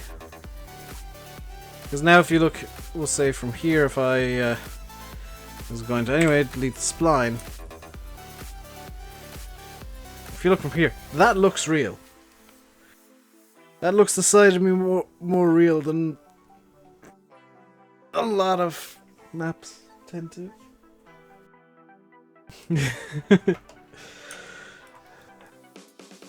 It's all about the trees. Is this my map? It is my map. I'm not editing a map. This is being made from scratch. Hello, VF. Is there any main road? Yes. That's train line, which means the main road is over here. Here is the main road on the map. It comes in there. Actually, it doesn't come in there. Yeah, it comes in over here. It comes along the road here and it goes out over there. So 90% of the map you'll be on little country lanes. Good luck with that, people.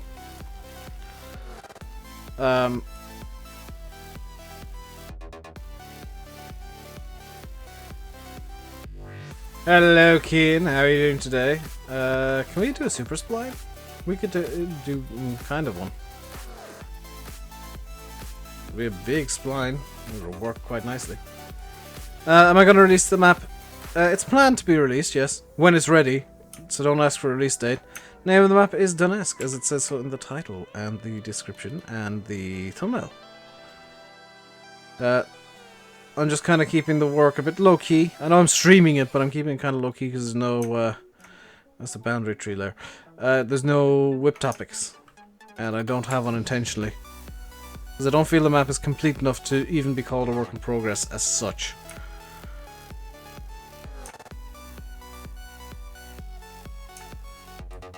Country lanes with full collision hedges. Yes, good luck. You started on your map today, VF. Awesome. Tell you what, guys, I'm going to be right back in a couple of minutes. I'm just going to leave you guys with the music. I'll turn it up in a sec. But I'm going to be back in like 2 minutes.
I consider having an argument with the mods is stupid, dude.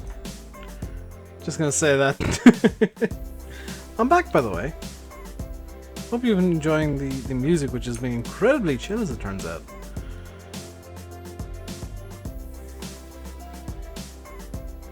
Still blowing off steam. Ooh, very good, Mazzy.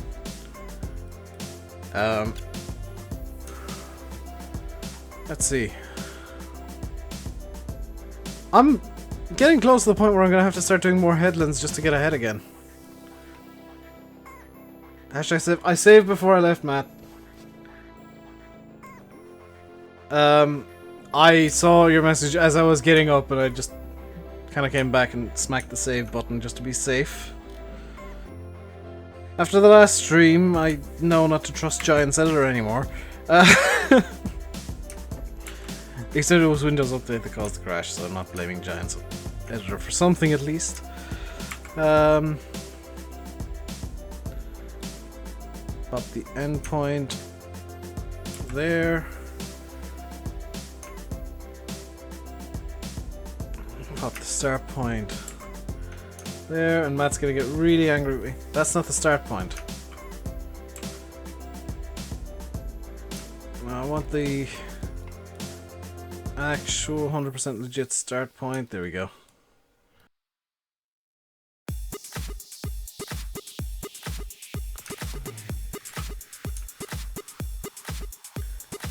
Blame Windows. That's actually what I'm doing because it crashed my computer to update Windows.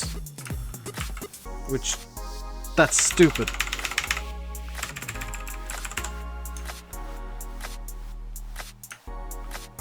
There we go.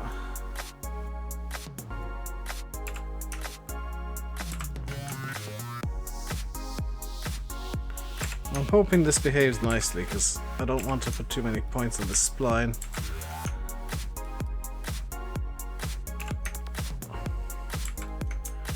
In fact, is it a straight line from there? It is a straight shoot, so I can definitely reduce the number of points that I was going to put in.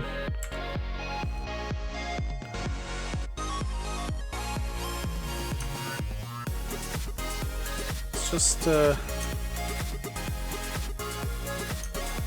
this all lined up nicely here. Somewhat. Actually selecting the points in the spline is surprisingly difficult for something that should be quite easy in theory. There we go, that should be good there. This point can go out a bit just to improve the curve. Yeah, it's looking pretty good. So if I go doot doot, put a point there, doot, put a point there, and then take the rest of the points. Gonna be a bit of a funky curve towards the end, but that's kind of fine.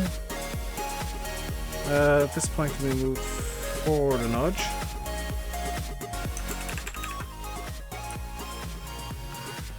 Faye's working on his own map.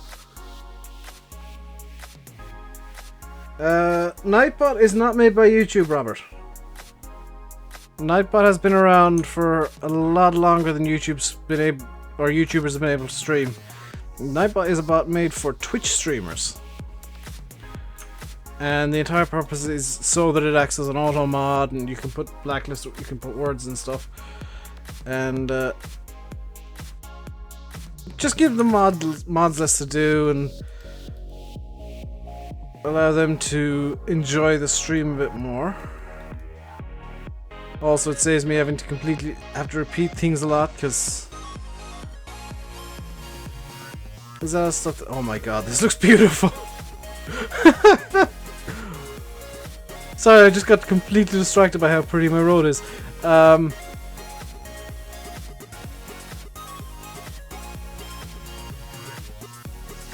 Which, I'm gonna be honest, I think that's a good reason to get distracted.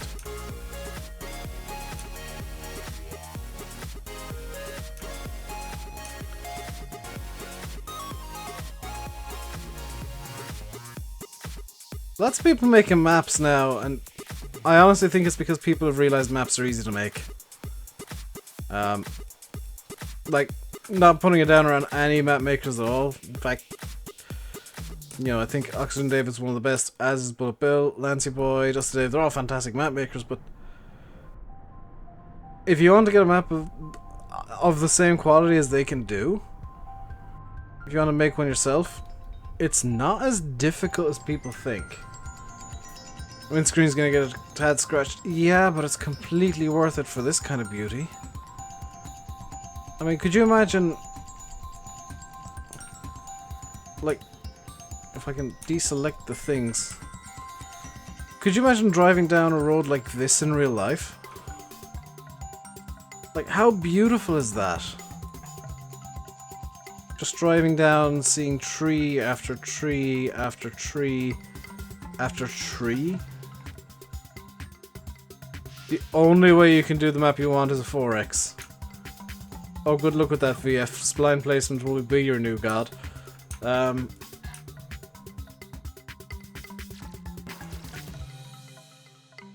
is beautiful. Just look how densely the trees are packed here at times. Yeah, a bit of... Like, I'm gonna do this really roughly, just to kind of rough it out, but if I were to... foliage layer, let's go for bush...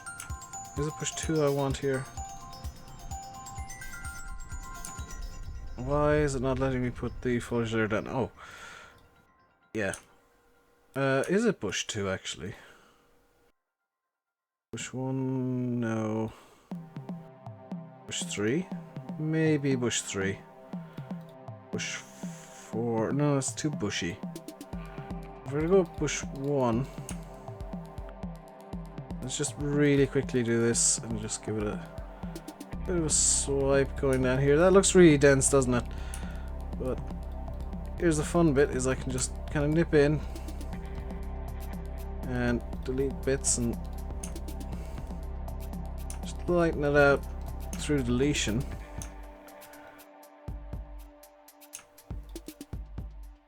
Just to calm it down a bit.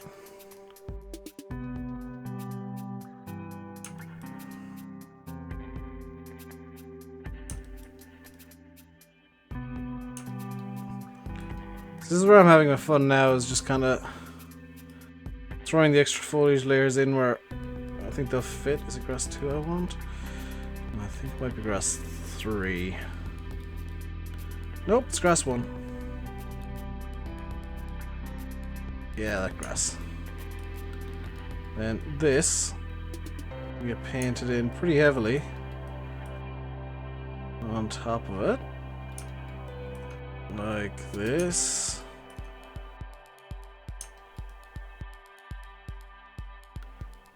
You see the couple of bits of black. I'll need to change some small things about the way these work, but I'll just paint this in on top of it like that, and then go for, where is it? Grass 6. Just throw Giant's grass down as well. Remember I said it's easy to make a map of the caliber of RainbowDave and Bullet Bill and Dusty Dave, and pick your favorite mapper. You can build maps any bit as good as them, any bit, you know, every bit as pretty. Boom. Pretty. That's how easy it is to get things looking pretty. That's how easy it is. It's not an impossibility. It's not beyond your skill level.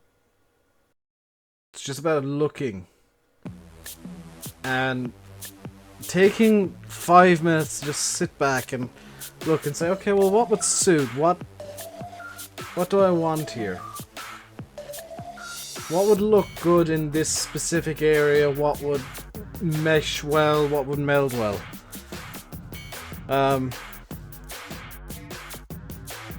That's what I came up with in, what, a minute? Less? Just by knowing what the foliage is like in the area, because I'm kind of cheating. I live a few miles from here. You know, I could walk here if I wanted to. And I know what kind of foliage is in the area, so throwing stuff like that in, really easy. Real super easy. First map you guys make, if you want to make a map, make it if you know clearly, make it somewhere you know. Am I widening the roads in parts so people can pass it to the multiplayer? Nope! There's gonna be a lot of reverse in the multiplayer. Or, planning routes in advance between players. But,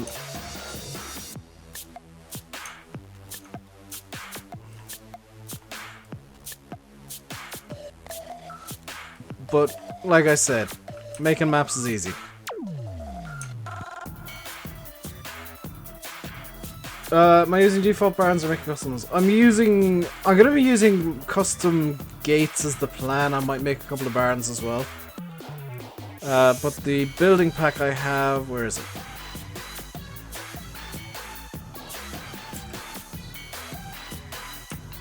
The building pack I have looks distinctly Irish. I think it's just kind of redos the NI modding stuff. Oh, it's got... Oh, that's... I can theoretically redo that. I'm gonna reskin these green and keep them rusty because I kind of like the rusted look. Yeah, they're gonna get retextures and redone and rejigged by me. But for the most part, they're gonna stay the same. This is a cow shed, isn't it? It's a pig shed! Oh, ho, ho, ho, ho. And then you got the sheep shed. Honestly, I'd kind of swap the pig and sheep sheds around. Hang on a second. Where's the cow shed?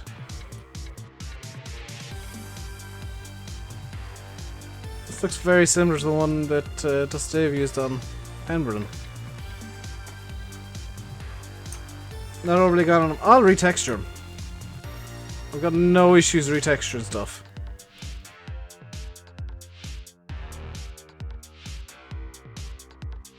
You got the pig shed as a cow shed. Yeah, I mean, you don't need to use them for what they're supposed to be used for by name, but can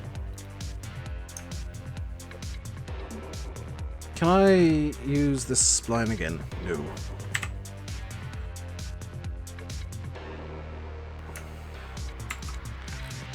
But I'll be chopping, changing bits. Hang on, did that say there was a slurry lagoon? I've just spotted something there that is interesting me. Did I see lagoon?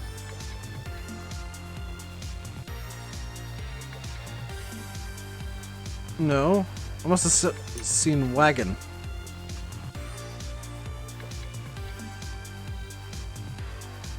See Messi. Hey Thomas. How have you been? I've been good. How you doing?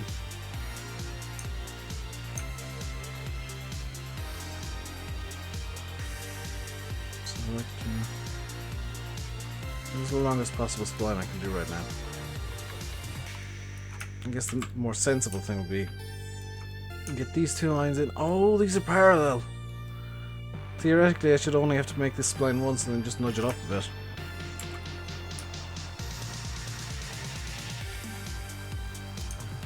Because of the random nature of spline placement, it's going to be all beautiful. Add tip calls. Oh, that's a good point, Matt. Do these not? They don't have tip calls. Oh my god, who creates?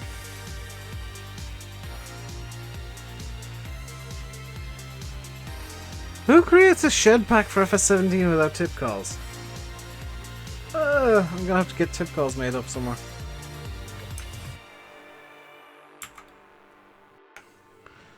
Also, Giants should have made it so that it was just like... You said this building has tip calls. One of them has. Just the one of them. Which shouldn't...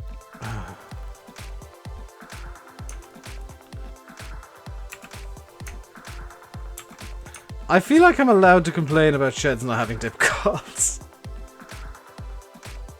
And the way Giants designed the game to, so that... Why is that super wonky? Wow.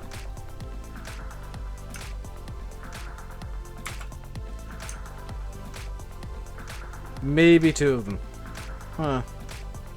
Yeah, I'll have to do that then. It's not the end of the world, but it's an annoyance.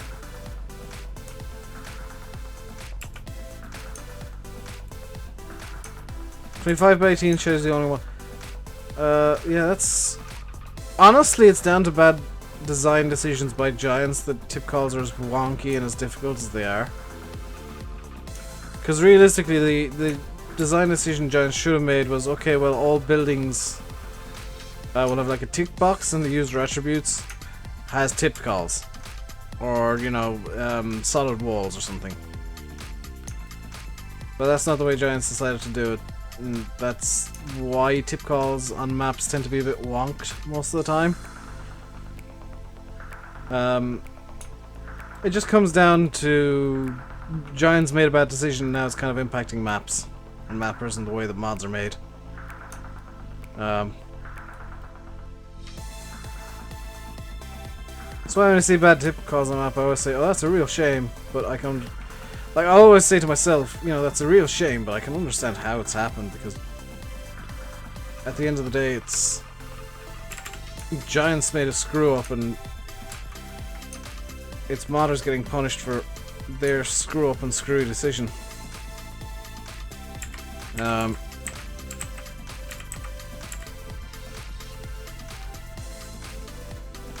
Because it's just a bad design choice. Just good idea in principle, but in practice it just impacts so much of the game.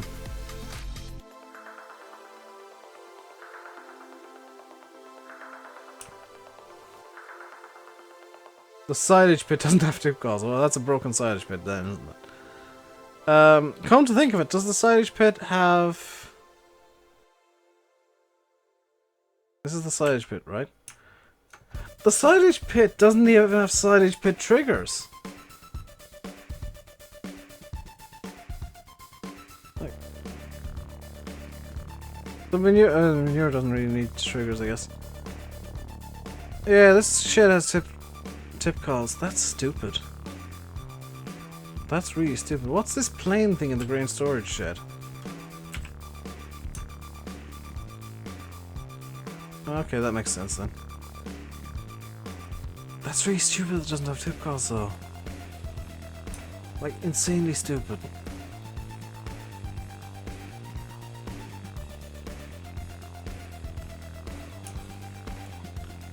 Did I activate placement here? I did, which means these can just get nudged over to here.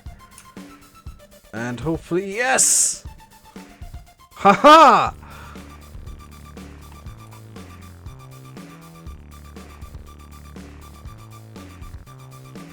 I feel like I'm a genius right now.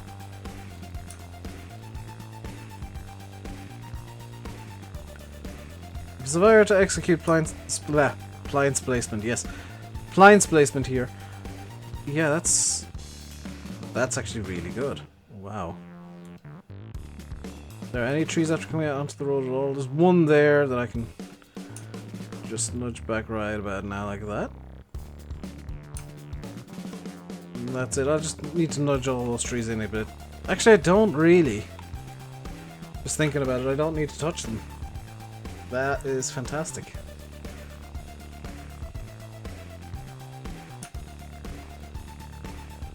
I'll probably use a different pit, to be honest.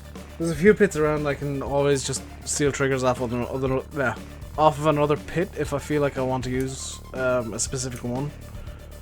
Or I can create my own stuff. Again, it's something that I'm not really thinking about just yet. I'm more concerned with getting more of the rough details in than getting the yards sorted. I mean, oh my god. I swear, this map is going to be hella picturesque.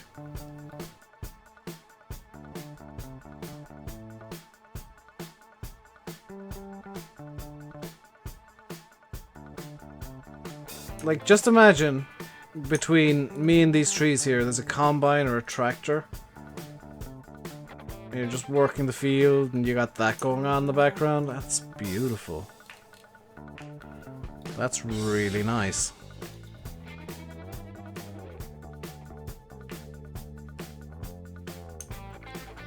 Something about well-made maps that just makes them photogenic by nature, though.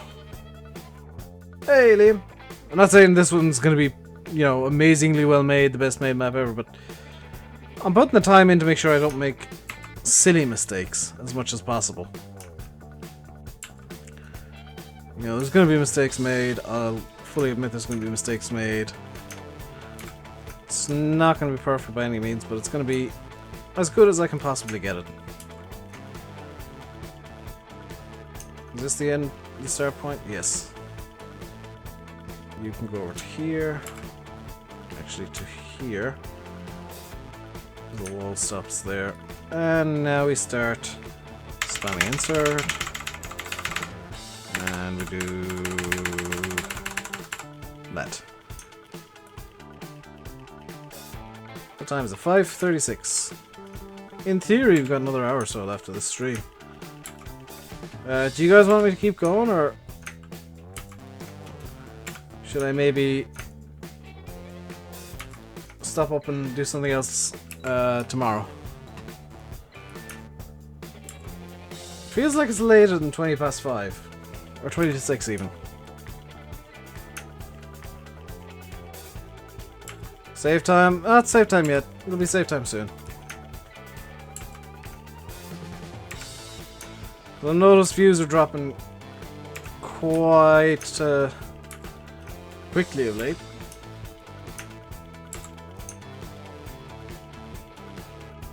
If I'm enjoying, you're enjoying. Well, the thing is, I can enjoy this off stream and just put some good music, some different music on. Watch a stream or something myself.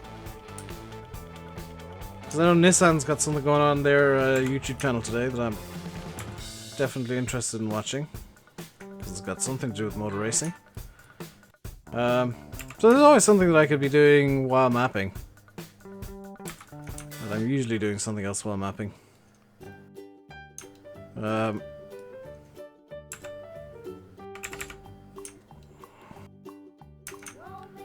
get that there. That's it. I think it could be people are getting clued into the fact that mapping is really repetitive and it's effectively me doing the same thing in multiple different ways over the course of a few hours here. Which I wouldn't be too surprised by. Because I'm not, you know, high energy like most YouTubers when I'm doing this. Just enjoying the,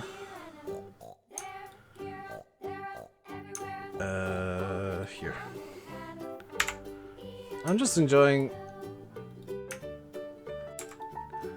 the, relaxing nature of moving things about and just making sure that they're right.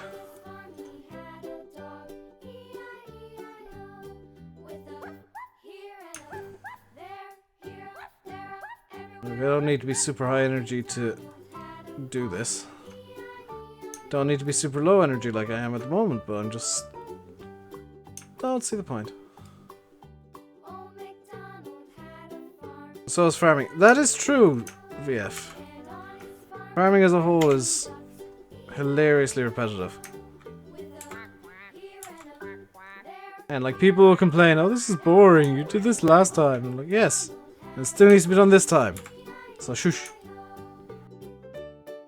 That's so many complaints of, oh you did this not too long ago, Dave. Or, oh Simulate did this last week. Yes, and I need to do it this week. Shush. Hey, look. It's farming. We all need to do the same things. Can you use the wall pack from FS15G without converting it? Yep. FS13 and 15 parts will work in FS17 with very few problems, I should say. You might need to fix shader issues, but that's probably going to be the only issue you'll run into. That's looking really nice. That's looking really nice, actually.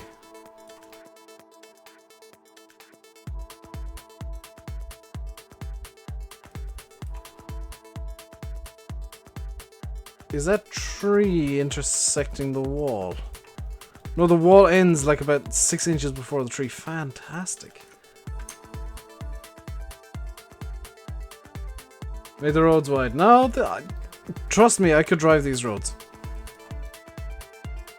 I think people might be getting annoyed by the fact that I'm just placing down splines and acting as if this is high-level mapping. I think I missed a message from you. Possibly. I'm kind of focusing on the on the map more than I am chat. So if I miss messages, just accept that's the thing that's happening. Cause I'd prefer to make a good map than have good mapping streams, where I'm really interactive with everybody. That's not me being rude, by the way. That's who's the one with EP on it? That's Eustace Farmer, the underused. You should totally, 100% check out Eustace Farmer. And Ben the Gamer, this is not coming to console. There is a 0% chance of this coming to console.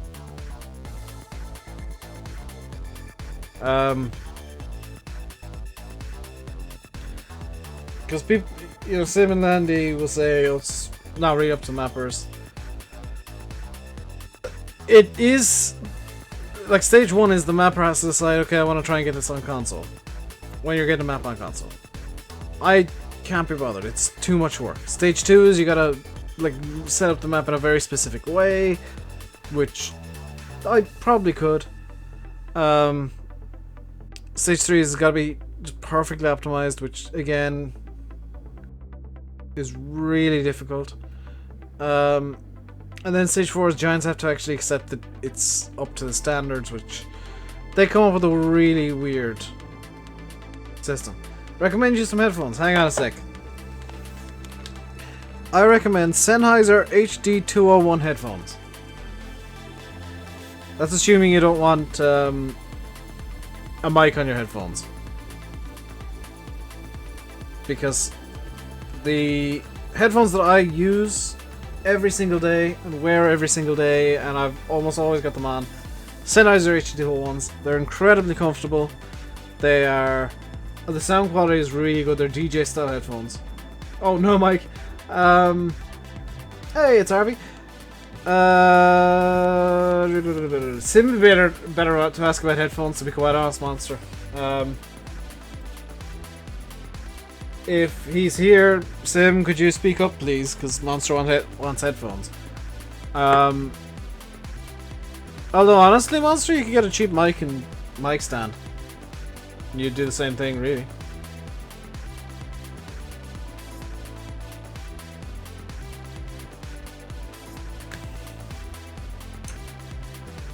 See you, Messi. Sennheiser do gaming headsets as well. Yeah, I mean, like brand-wise, I'd go Sennheiser for headphones. Even their budget range is really good. Like, if you want a mic on your headphones, the 201s are not what you want. If you've got a standalone mic, then definitely get the 201s, because the sound quality is really, really nice. Although if you're the kind of person who likes wearing Beats, maybe you'll find them a bit tinny. Because the bass isn't turned up to 23 on these. Like, I can hear the bass, I can hear the mid-tones, I can hear the higher tones. And I think these are just fantastic headphones for listening to music or doing sound editing. This spline goes up to... where's the end of the wall? Here. Is XSplit free? There's a free version, but I honestly wouldn't recommend it. If you're looking for a free streaming software, OBS is what you want. XSplit free is very, very limited. I would honestly recommend OBS over XSplit if you're looking at the lowest possible price point. Or even like, if you're looking at any price point, I'd recommend OBS. The reason I use XSplit is because I got a lifetime license for $50, and honestly, when I bought that license and got the license, OBS wasn't as good as XSplit. Now they're kind of equal. If I had the money back, I'd just spend it on something else. I'd probably get a Stream Deck, which I've decided I will get eventually, or I will get sooner or later. I'm kind of holding off at the moment to see if they are bringing out a new kind of version. Using OBS at the moment. OBS is actually better in some ways. When I stream Car Mechanic, I have to use OBS, so I have, I do stream using OBS as well. The XSplit UI for me is more intuitive. It makes more sense to me, but the way that OBS works with the studio mode and whatnot, I really like that.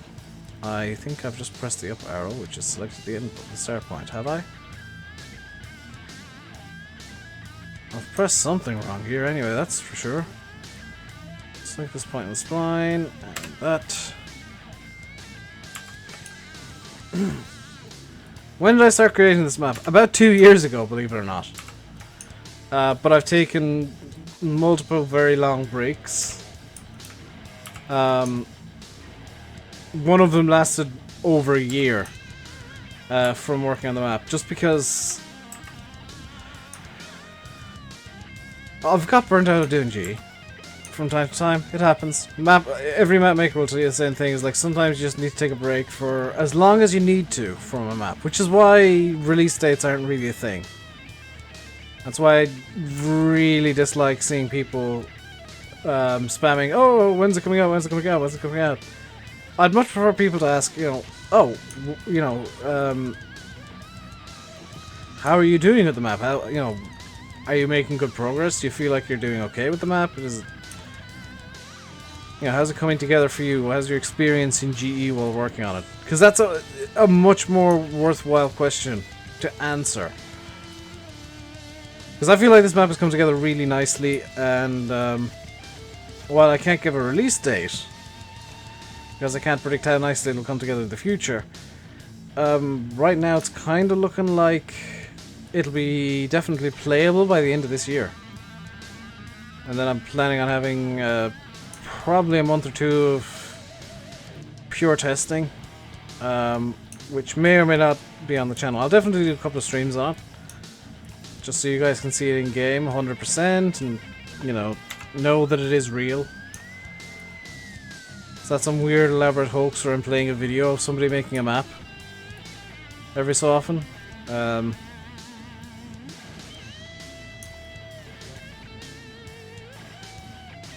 love to see somebody try that, actually.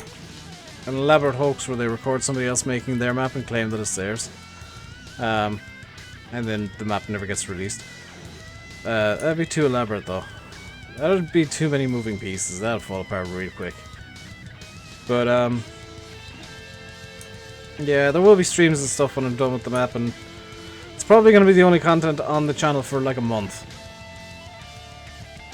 when it's finished, because I'm going to want to play the living snot out of this map. I think every map will say the same about their own maps. Like, I want to play it. I actually really want to play this right now, to be honest, but I prefer to get it playable before I start trying to do anything on it. Because as it stands, I'd have to cheat literally everything in. Including having to manually create a vehicle XML file.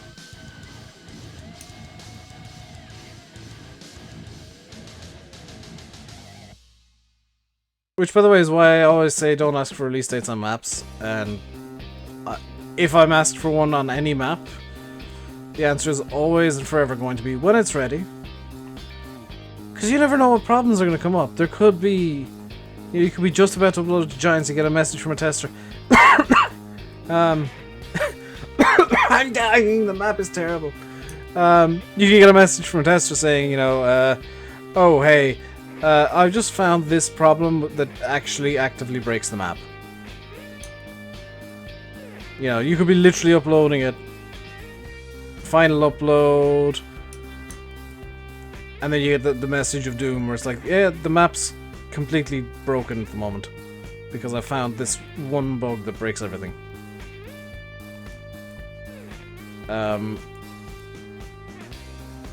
Or something crops up that you gotta go, you know, you gotta deal with something for a week.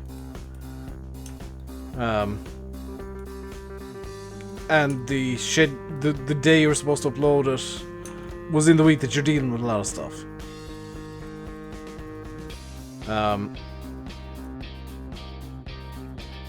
Yeah, that sort of stuff happens. There we go, that's nice. That's really nice.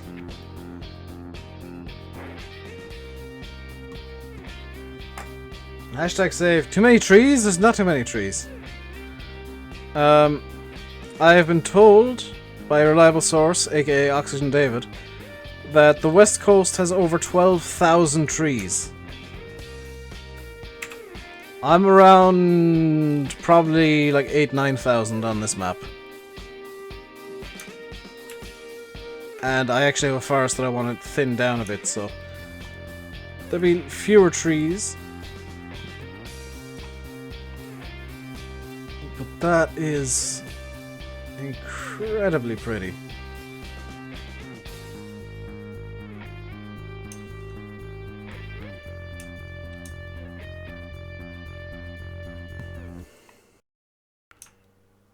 I don't mean to be rude to... Oh, there's a 7-second barrier broken with save times. I have 8,000 trees in this? Yeah, I mean... If I highlight all the trees, boundary trees, forest 1, 2, 3, and 4, and the roadside trees... And just zoom out to about here. You can see how the trees line up quite quickly. 700 trees in the one transform group, Louis. But you can see how quickly the trees pile up, because like these forests are way too dense. I'm gonna be reducing the number of trees in the forests. But you can see how quickly they just pile up, because like even the roadside trees is probably broken, or at least close to 1,000 now. 841. You know, that's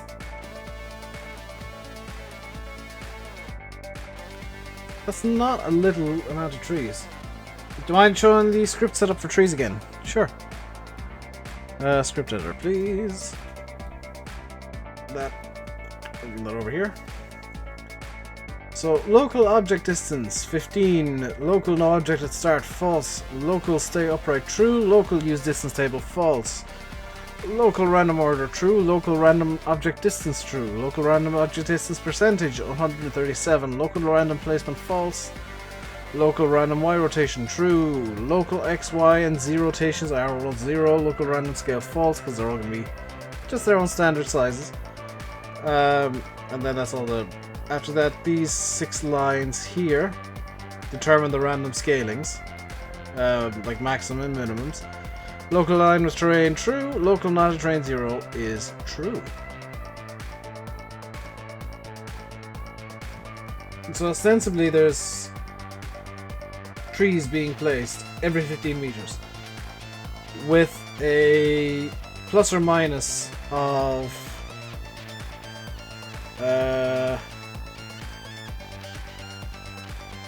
15 times 137%. So they're being placed every 15 meters, plus or minus 20.55 meters. That's...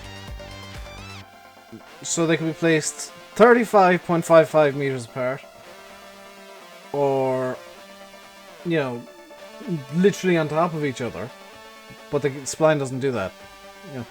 What objects to place am I using? I am using Birch Stage 4 and 5, Oak Stage 4 and Maple Stage 5.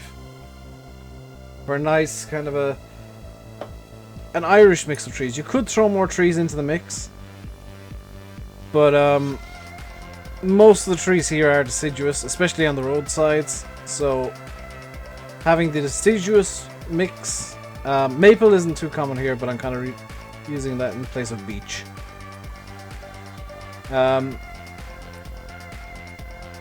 Having a deciduous mix of trees by the roadside makes sense to me.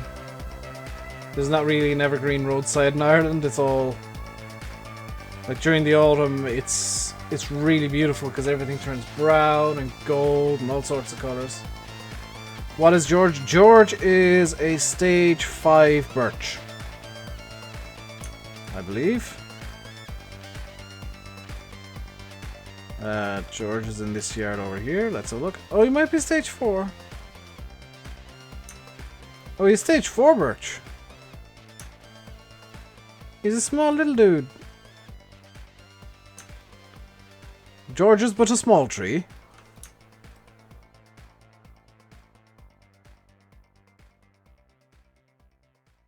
So we got... Hang on, do we have a full side of the map done up with... not boundary trees, Dave, you idiot. Roadside trees? So, oh, we do! So we got full 2 kilometers of trees. That's actually probably like 10 or 11 just to get... Like, if you want a continuous line of trees from one side to the other. Is George the only stage 4? No, the only reason George has a sign is it was the first tree placed into the map.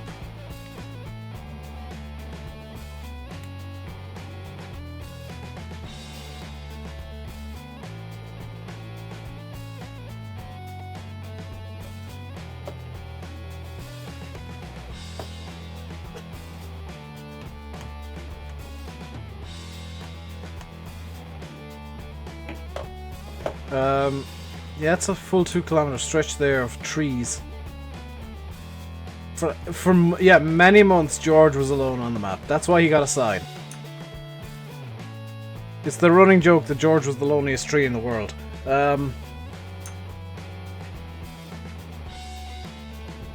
Apparently, oh, that's the average place. Never mind. Right, spline can be deleted. After stream, you post a few headphones you might get. I'm not an expert on headphones. I've got the headphones that I like. I kind of looked into them. They were cheap on Amazon. I really like them. With headphones, you kind of look for something that gives you the sound that you want to hear. Like just clear enough that you know what you're trying to listen to. Good price point to begin with is about £25. That's what the 201 costs. Or did when I bought it. It's probably actually... Just because it's Sennheiser's probably like roughly the same still. Let's end this one here. Like that and just move it in. That's gonna be floating, isn't it? That's actually placed on the tree. No, it's not. Right.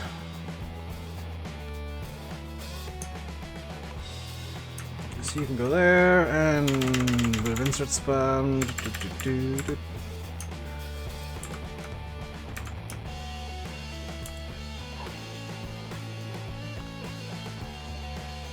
I'm just going to try and get these into somewhat final positions straight away.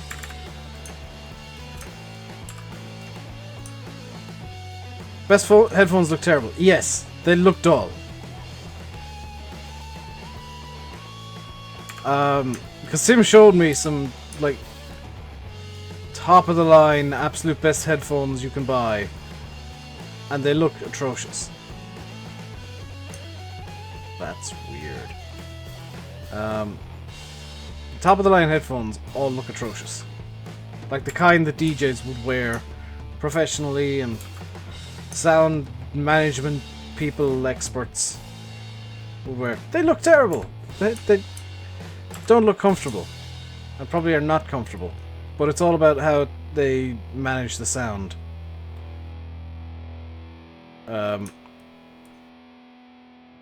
It's kind of hilarious. See you, Massey.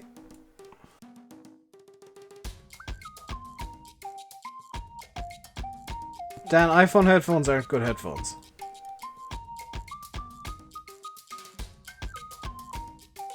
I mean, you got good noise cancellation in them, but they're not particularly good as such. Come on, be nice to me. There we go. Hey, Farmer Brown. I think I saw you like the Facebook page today. Your name seems familiar. I haven't actually checked the RainbowDave Facebook page today. Which I feel bad about. Mainly because I was actually preparing for the stream. I wanted to start early and I did, so I'm kind of pleased with that. I put way too many points on this spline.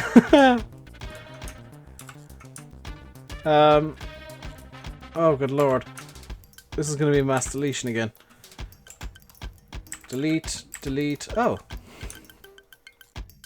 I didn't have to Matt Hardy it for 5 minutes. This point is too far out. You can go in. Oh, I've overcompensated with some of these points, I've just realized. You can go in. You can go in like that. You can most definitely go in like that. In like that. It's a decent enough looking spline. Let's activate or execute.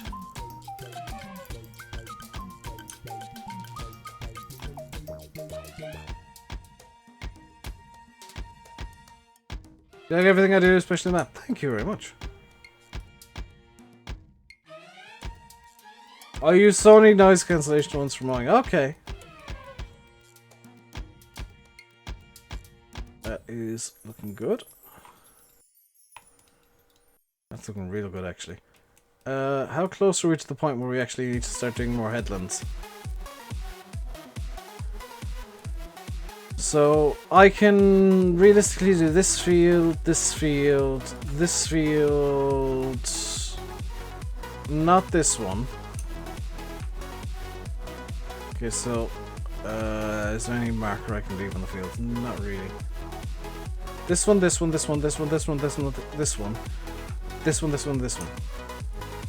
And I think maybe this one. No, not this one.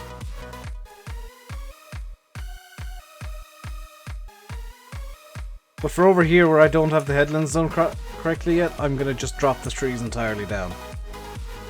Because that's the thing you can do, you can collapse trees down. You got them all in the same transfer group, which is why the transfer groups are a mess. This spline, I just realized I can be super cheeky and be like, meow. Just tinker the midpoints here. Bad idea in theory, but for a time saver, it's a good idea. Because I can move the start and end points and just throw in extra points on this spline as when I need them. For example, this end point can go here, and insert, and here, and insert, and then finally over to its end point. And the start point, why is this looking so wonky? This point's not correct. And this point's too far out. There we go.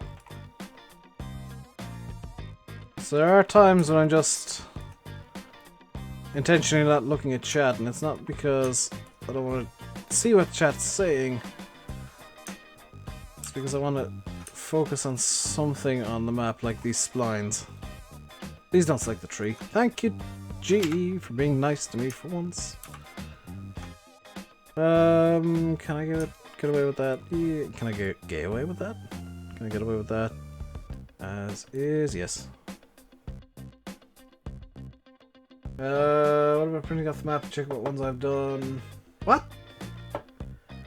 Gonna be Geo am I gonna put on the map? I have no idea.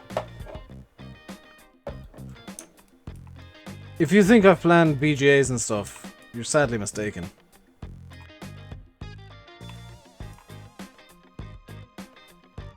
Because when you see me working on something, I'm literally deciding on it as I'm working on it.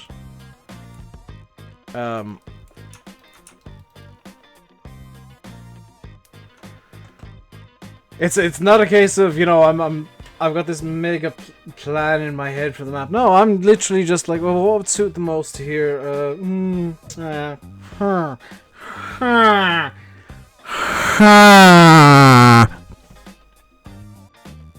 Then I make a decision.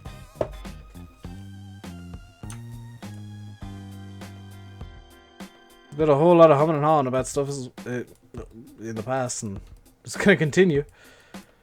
Did I remember to put a wall or something there? There's a wall or something there.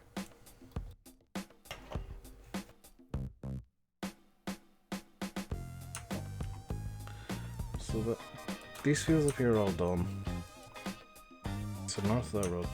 So I'm looking at it done. Hey, Stump Grinder! If you're just joining, by the way, this is my map. This isn't some weird elaborate edit that I've done, or I'm doing, that I'm deleting everything on a map and redoing it for myself. This is... No, I don't want to put it into that transform group, Dave. You blithering idiot. Place into roadside trees. And... there we go, they're in. Hit save again. 7 seconds of silence.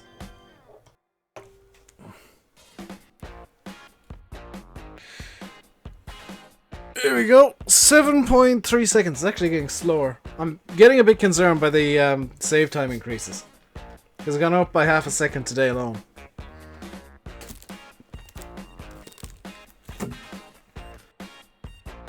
How big is the uncompressed map now?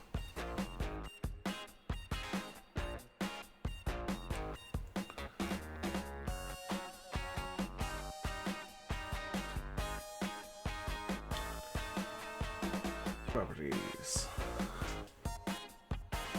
Oh, that's actually quite concerning. It's a 430 megabytes as is, uncompressed.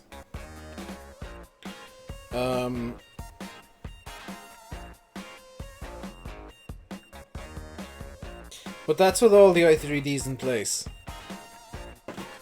Once it comes to finishing up and doing optimizations and stuff, we'll be reducing the file size hopefully significantly by exporting everything. And getting all that working like that.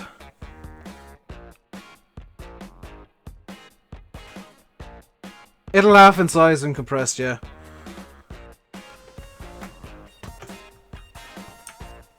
Paddle, I've had 5-minute save times before.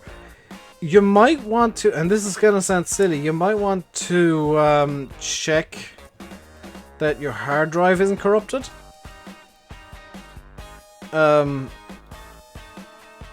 I've had to format my hard drive due to effectively issues, which I think I found the source of the issues afterwards, actually quite recently, and it was nothing to do with G at all. In fact, I didn't need to necessarily format my hard drive.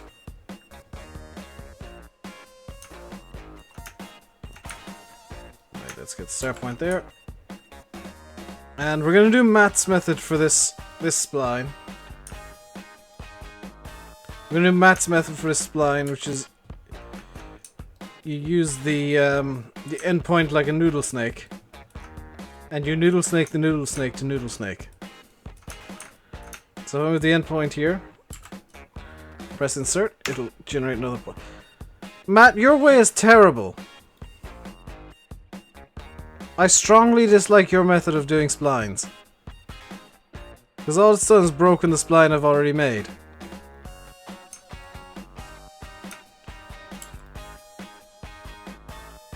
Insert a point there. Put a point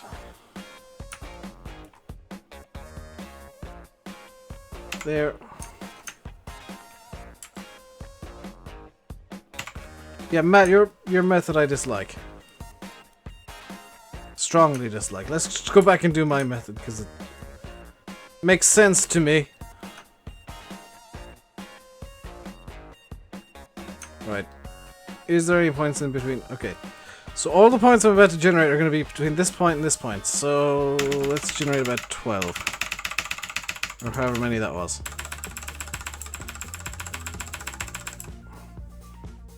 Oh, hang on. Yeah. Start from the endpoint. 1.16 gig unzipped? Good grief. Matt's map eats hard drives confirmed.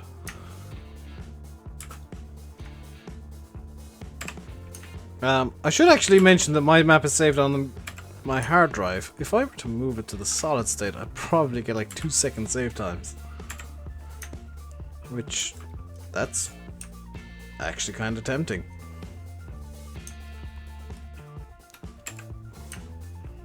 It's actually really tempting. Might move the location of my map to the C drive.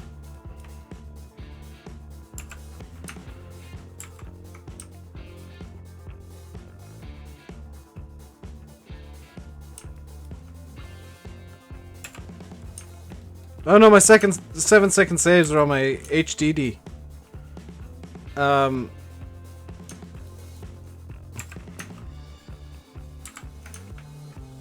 I moved it to the SSD temporarily while trying to fix the issue I was having with the 5 or 10 minute save times.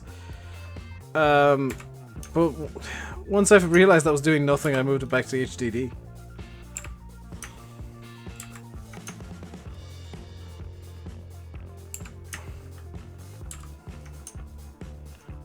And as it turns out, I think the problem was actually Premiere being a bit weird with how it saves certain stuff without you asking it to. Like it just randomly decides, this is getting saved over here, and you're not really going to have much of a choice, and I'm not going to even tell you this is happening, but this is going to happen. Any chance we can have a forum on my lovely country lanes? Nope. There's none here in real life. You're not getting one on the map. This is a reality-based map. It's a DEM map, as Lancey Boy likes to call them. Everything on this map is influenced by what I see around here in reality. So, the bridge over here is similar-ish to a bridge in real life, although there isn't a country road going over it. It's actually like a little pathway. It's a lot wider in the game than it is in real life. I have made some concessions for gameplay, but everything's kind of influenced by what things are like in real life in this area.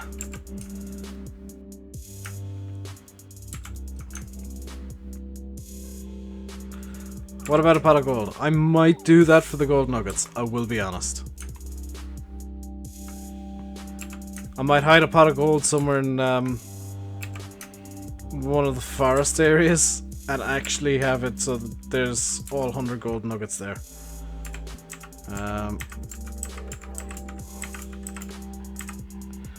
I definitely went overkill on the number of points in the spline. Do I even need that point? I don't even need that point.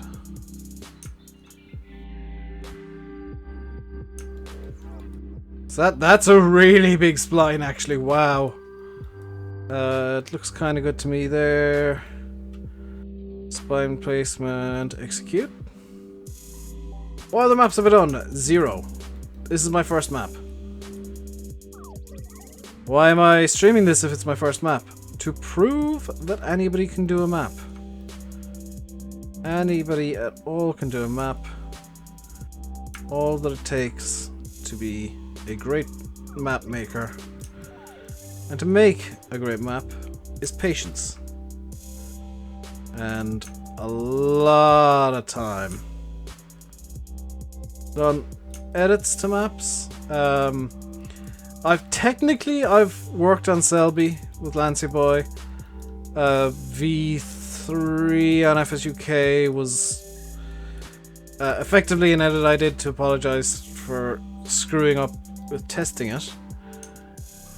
Dusty Cove, there's a publicly available edit that was mine, and I got Dusty Dave's permission to release because I fixed the sell point issues.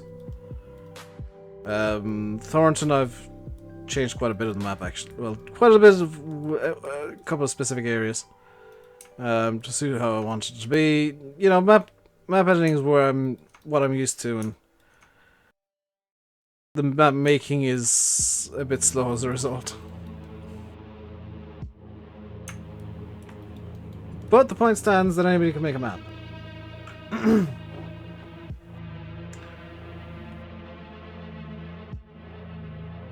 Can I do Splines for Dummies series? It's not much of a series. I can... Hang on, I'll do Splines for Dummies with this next spline. I didn't mean to delete that! I selected one of my parent trees. Splines for Dummies, super easy.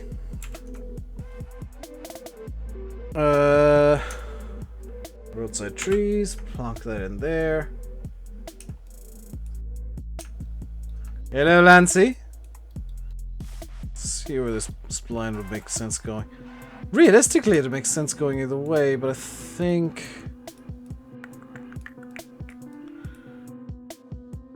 just to get the longest possible spline, I'll bring this one up, around, down around here, and over to this point. Just to get the longest possible spline to show off how exactly to make a spline. So, to make a spline, I'm just going to skip a bit here. If you go to the create options, there'll be spline here. Click that, it'll give you a spline, which you can then copy and paste wherever you want. It'll look something like this. You got your start point, your end point, and your... I call them midpoints. Modifiers. Or whatever.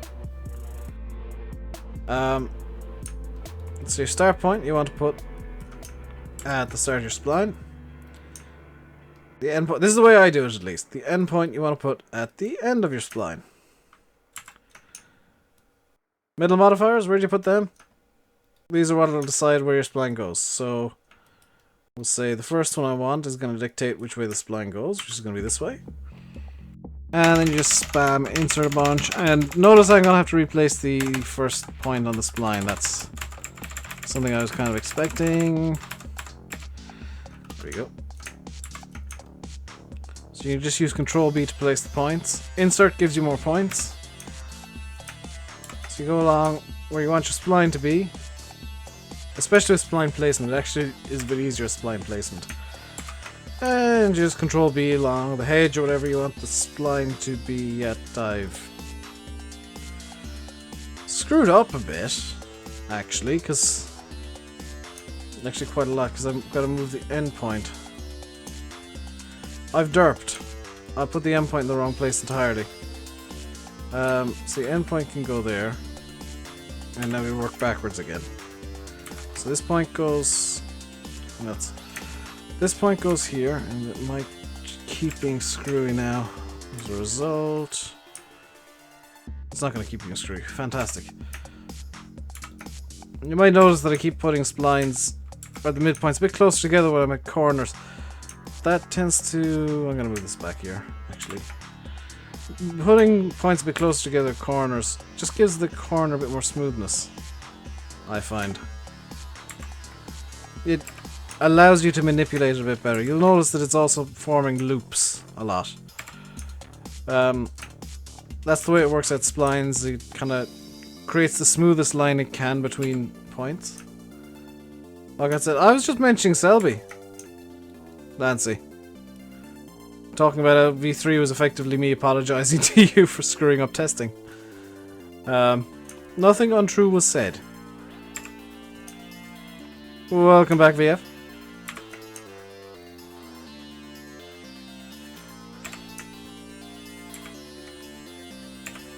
Don't know if you realized it was actually an apology, but I did say it was. Because unfortunately that was the map I was learning. Selby versions 1 and 2, all my fault. Version 3, Landy Kit's fault. Um.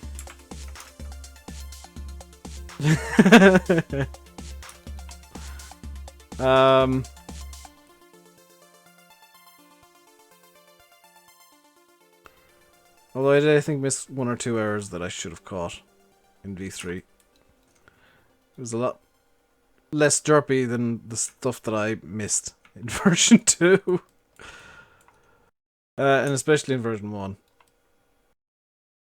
I don't know if I've got enough points to do this spline, actually.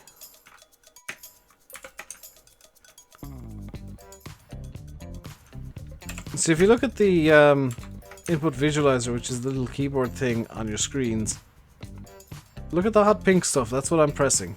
So I'm holding down Alt a lot of the time.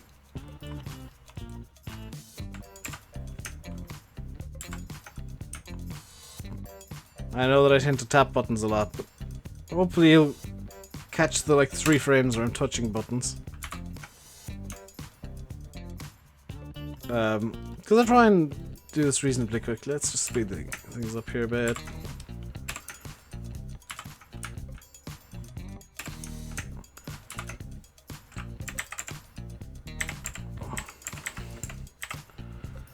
There we go.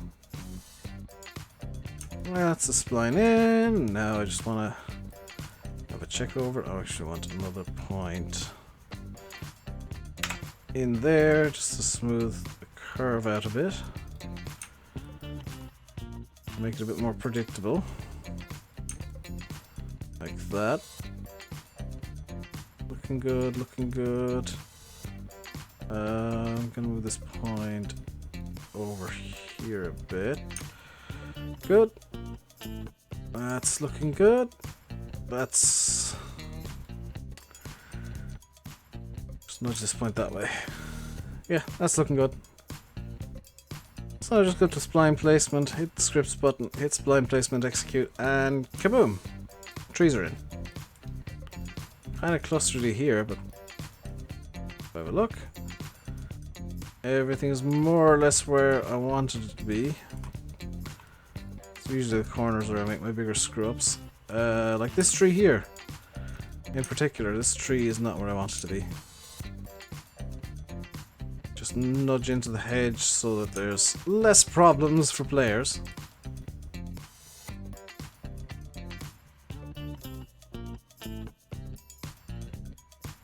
Perfect-ish. Perfect enough. Is that curved or is it straight? That's straight.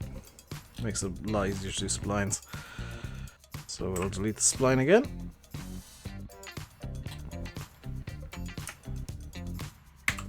Copy and paste in a new one. Oh, I've got so much crap selected now.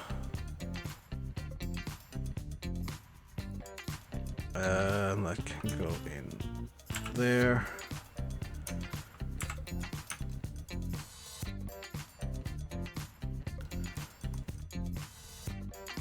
There's going to be a different spline. I'm going to get rid of the midpoint entirely. Because you can have 2-point splines.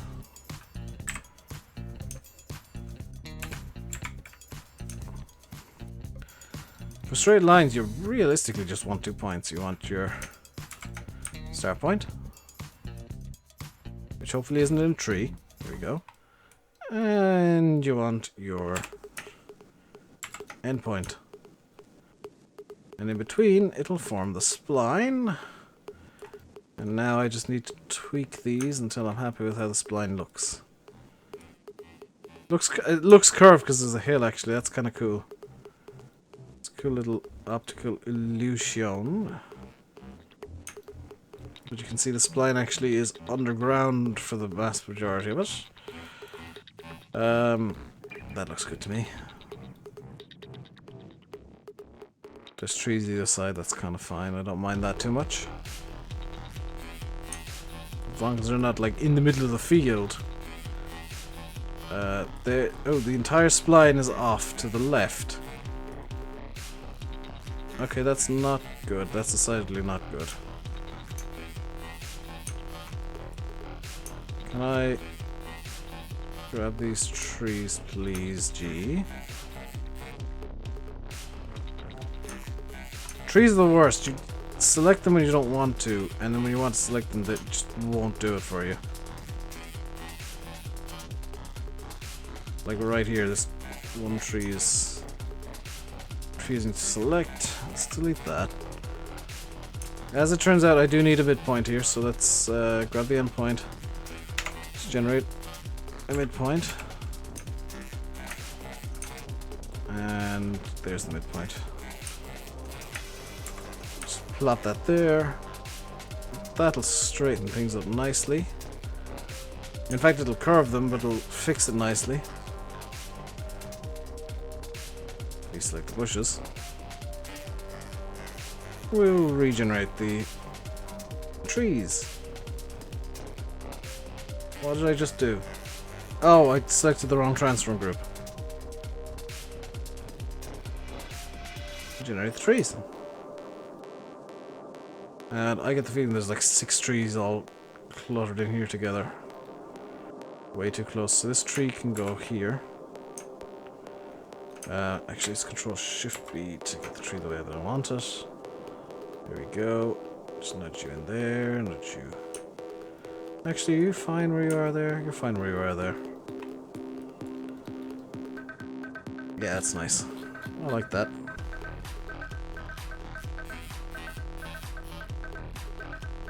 And we'll just move all the trees from the placed objects transform group into the roadside trees from the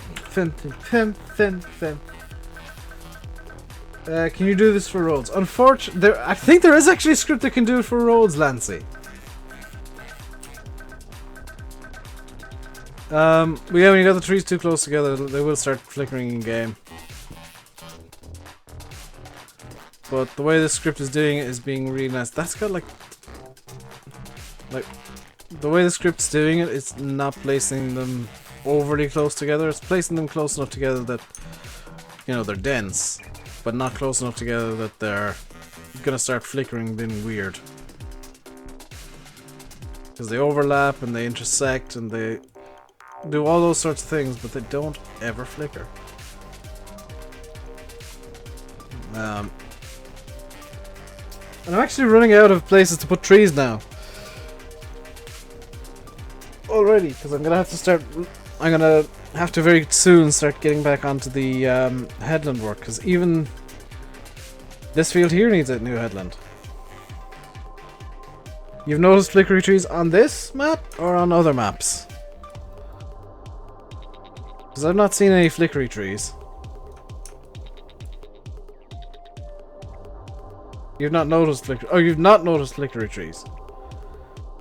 Well, let's do an experiment real quick. Because I got some parent trees up here. Let's use this poplar as an experiment. Let's duplicate it a few times and just nudge it over a tiny bit each time.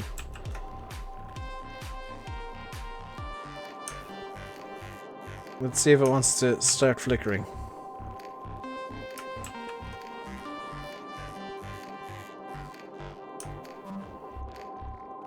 The answer is no, it does not want to flicker. It looks weird, but there is no flickering happening. You did say in game. GE is effectively in game though. Like you get a lot of the same bugs if too close together in game. Oh, okay. So that's something I'll have to look out for when I get this in game and get an actual vehicle onto the map. Because fun fact, the picture that is the thumbnail was taken entirely on foot. I had to walk there. Because I don't have vehicles in the map yet.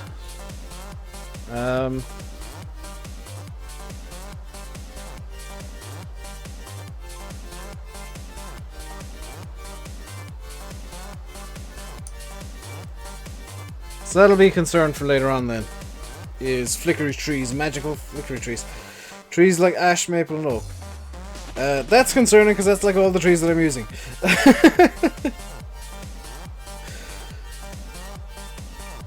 That's, yeah, not good. I'll worry about flickering things later though. I mean, that's something I'll be worrying about more towards optimization time.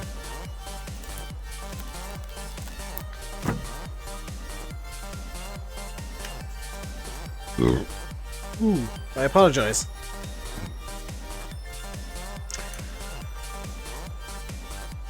My water is delicious, but it does tend to cause some not necessarily nice things, like belches. Can I just put this spline effectively... Can I just like effectively plonk this down on top of where I want the next spline to be? Because that'd be beautiful. In fact, where it is right now is good. I can just modify these bits. Like that. And then... like that. And then, oh, that's effectively perfect.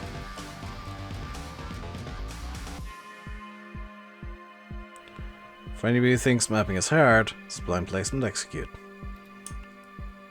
Ta-da! Beautiful tree line. Put the mud holes in! Dragster! Don't make demands, it's my map. If you want mud holes in a map, make one yourself.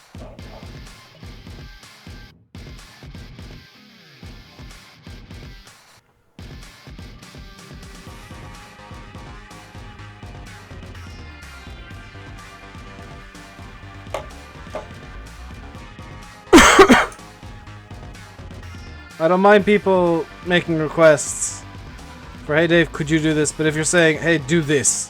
No!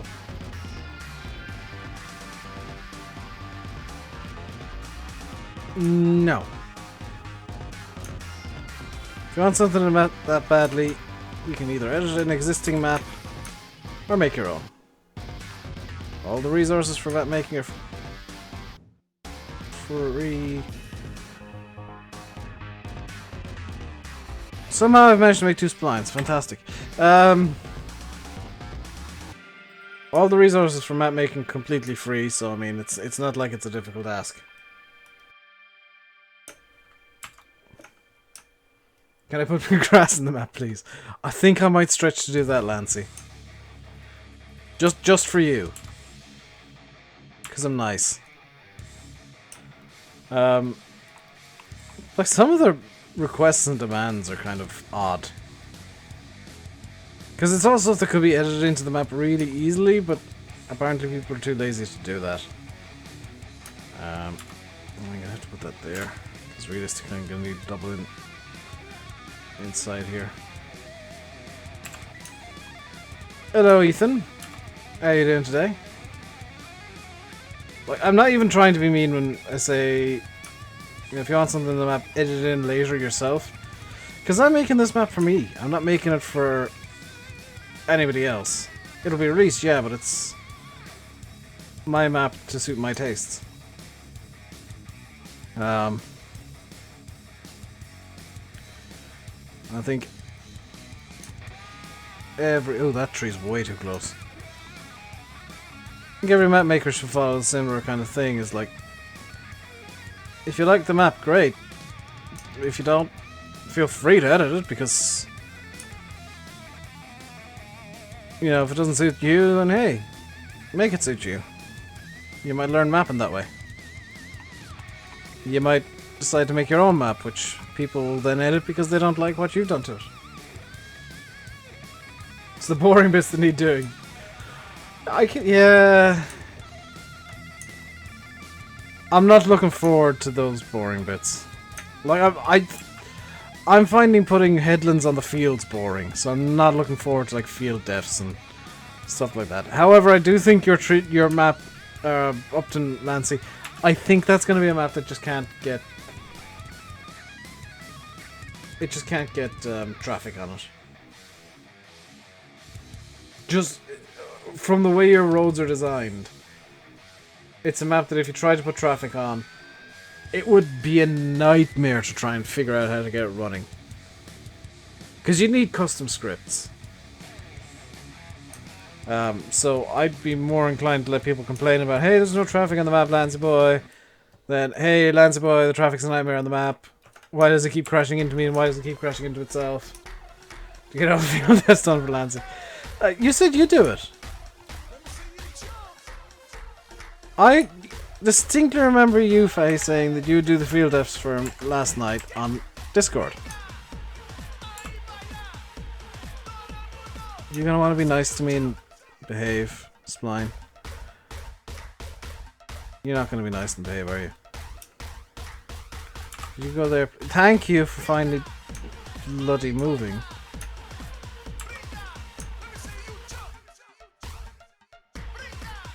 At least unlike Lancey, I've remembered to actually give every field an entrance.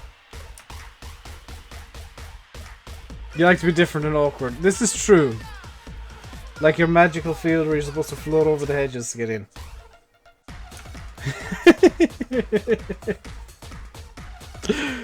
Oh. I've been really smart. I've actually planned out field entrances putting hedges in. So I haven't run into that problem, nor will I. I do, however, seem to keep screwing up splines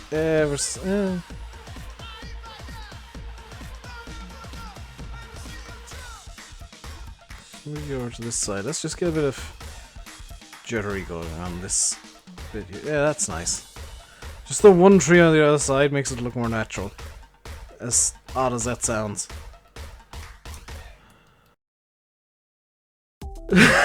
Remember from BJ and Sawmill. Honestly, I've actually got that planned out. BJ is gonna go over there and Sawmill's probably gonna go over here. Possibly here.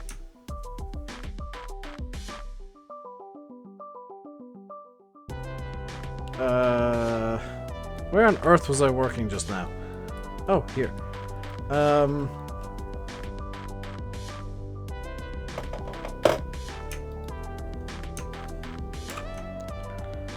So we'll have a look at the way the trees look in a second. We'll actually get a good idea now. So the roadside trees, as I've decided to call them. There's this field, which is Headland. This one is not. And then realistically, I don't want to go down into fields that don't have headlands. I think all I can really do now is start working on headlands again. As irritating and as slow as that is. So we'll set up for that again. Which means I need to select the perspective camera.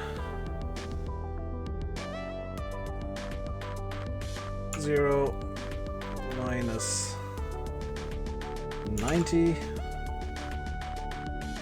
This selected as terrain detail. Radius of 2.5. When you finish the map and you realize you forgot to put an engine noise, yeah, but then you can just get rid of like 2 hedges and fix it that way. Like it's not the end of the world if you forget to put in a field entrance or 2.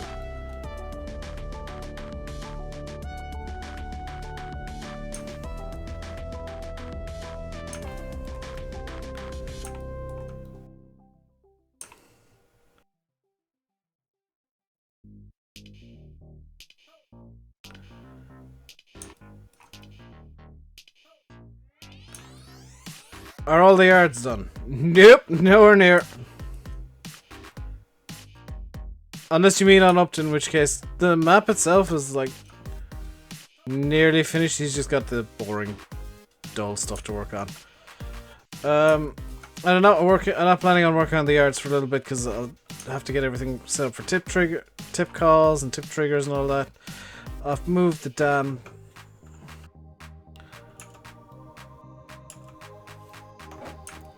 I have to get everything set up for tip calls and all that, and have a full bank of stuff that I'd want to use first. And that's just resources I don't have right now.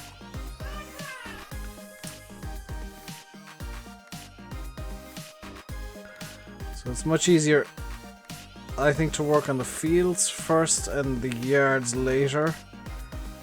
As odd as it sounds. Because I know a lot of people like to believe that the yards are clearly the most important thing on the map, which, don't get me wrong, yards are important, but I genuinely think that the more natural elements, like the fields and terrain and trees, are much more important than the yards, because a yard can get edited, the yard can get changed.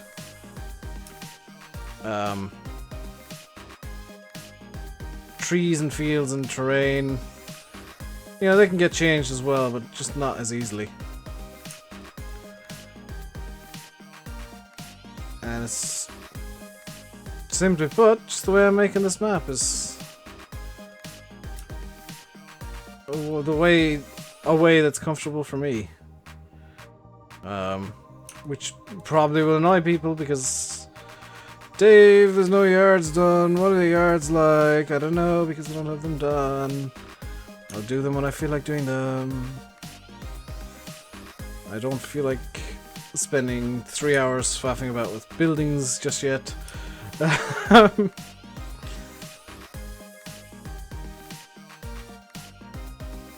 everything I touch in a yard will have to be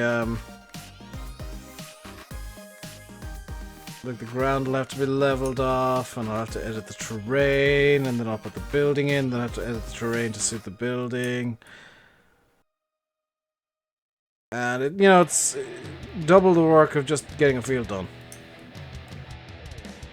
Or, you know, throwing a headland like this onto a field. It's just, you know, run your mouse cursor along the hedging. Which doesn't look like that's what I'm doing, but that is exactly what I'm doing. I'm running the bottom end of the brush along the hedge just to get a nice smooth edge on the field.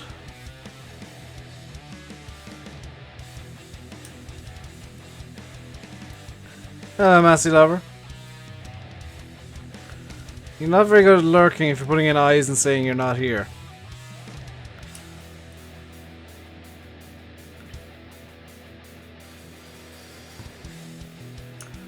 There we go.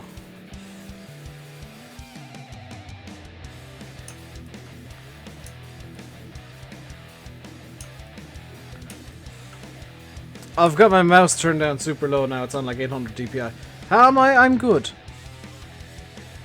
By the way, if you're enjoying the stream, feel free to subscribe. I do stream GE semi-regularly. I'm gonna dump the roadside trees down, they're in the way. -5. That's not moved them down as much as I thought it would. There we go. Problem solved. Just so that I can clearly see what I'm working on here. Of course, when it comes to moving them back up, all I gotta do is move the entire transform group up to Y translation of 0.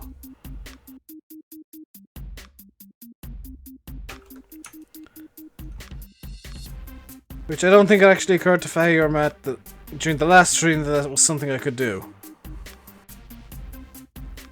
Somebody else was pointing it out to me as well. I don't think it occurred to them that was something I could do.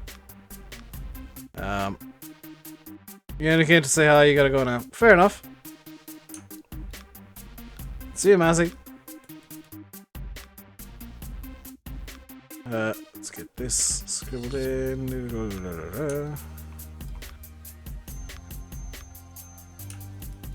The fun of having to be neat is that you get to be messy straight, like, immediately beforehand.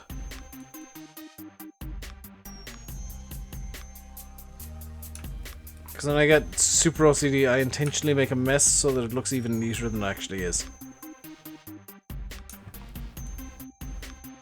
There we go. That needs to come out a bit more. There, like that. That'll do. Should do nicely. Any weird bits of the field here? Just enough to get the blur in. Nothing that is crossing anywhere. Fantastic.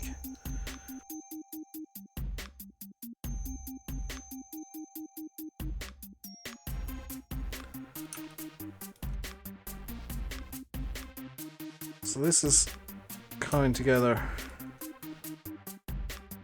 reasonably well. I will round off some of the field corners as well, by the way.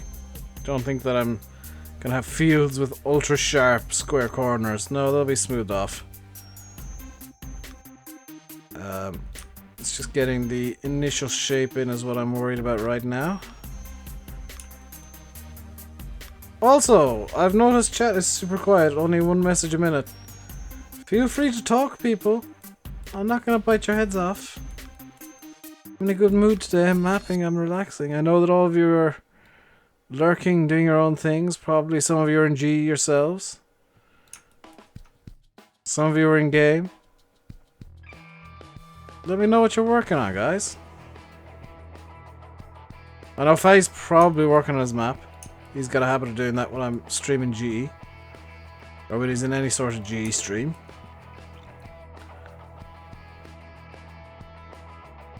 VF's working on his map. Hopefully you've got a 4x starter, VF, otherwise you're going to be running into issues. Locust here, but lurking. Lurky Loki.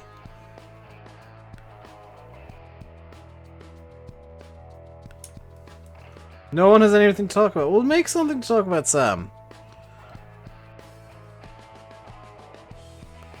You know, you're here to talk about stuff just as much as I am. I'm not...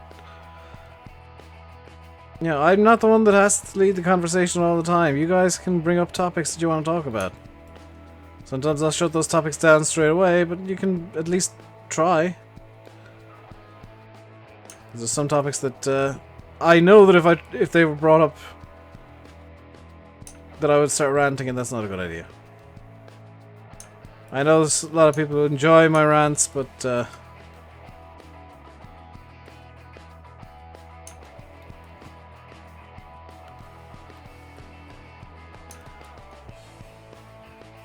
after seeing something like that from the other side, you know what, I think that if I want to do a rant, or a quote-unquote rant video, that I'll actually script it out fully and do multiple hours of research before I even start thinking about doing a discussion video, as I'd prefer to call them, in the future. I'll still talk and give my opinions and stuff, but I think I'm going to tone down the ranting. Not good for business. I know that, Dan.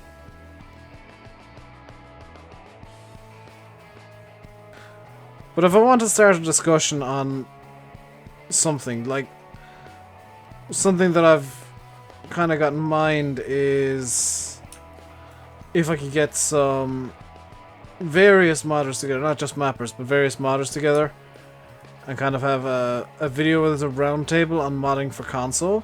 Because I don't think it's worth the hassle, personally. I know there's some modders that'll say, well, you know, they get the game too, they got mods, I'm a modder, why should I not bring it out for console? Honestly, I think the reason that modders shouldn't go out of the way to bring stuff out on console is twofold. And this is my opinion on it, so I might be wrong. And console people, please don't get insulted. This is just, you know, my opinion. I'm not going to say you're wrong. Every opinion here is valid. It's twofold. Number one, Giants aren't providing the full toolkit for modders to realistically bring out top-notch stuff on console. You know, modders are being told to go look at other maps that are on console or mods that are on console and use them as a basis. That's not really a toolkit. That's just, you know, look at somebody else's mod and modify how they've done it effectively. And number two, I mean, to put it simply, Giants aren't releasing new stuff for console. They're using mods as a crutch to not create content for the game. And I think if people are getting mad at modders for not bringing out stuff for console, they should actually be getting mad at Giants for not being willing to... I don't want to say not being willing, but maybe not developing as much as they could and using the mods as a crutch. As a get out of jail free card. I feel that's what Giants have done, is they're using mods as a get out of jail free card. Is Ashton Davis still here? He could be. He does tend to lurk quite heavily. As do other mappers that I know of. But I think that the whole mods on console thing is get out of jail free cards so the Giants don't have to release as much DLC.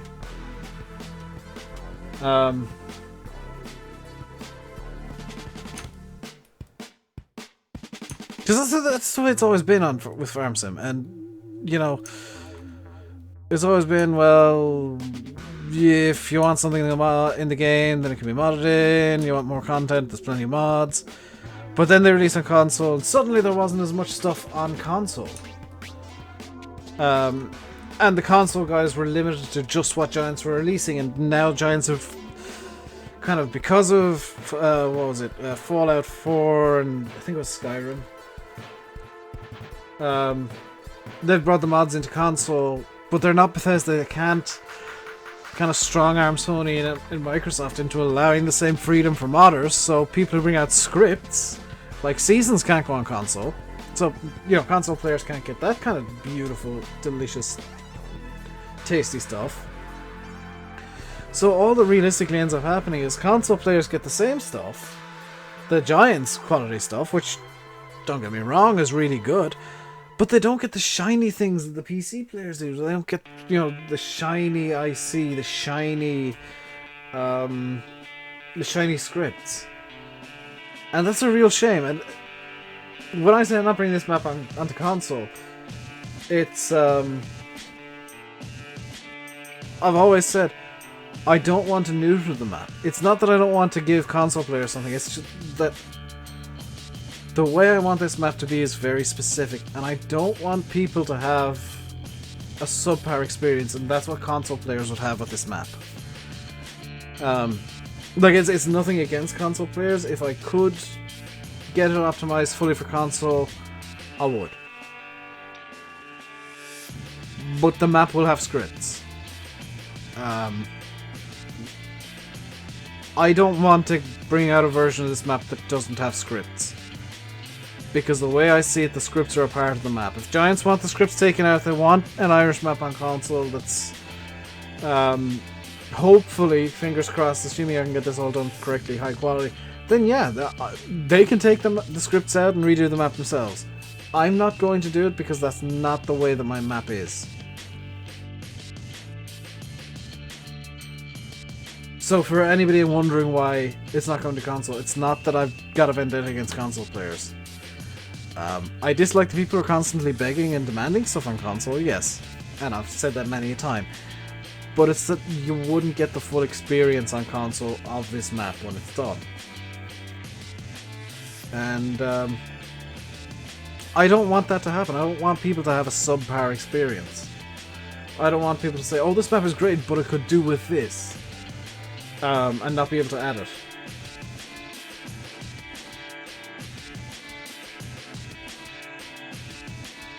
Farmer Brown, I appreciate what you're doing there, but it doesn't work well if you, yeah, you don't advertise. I do apologize.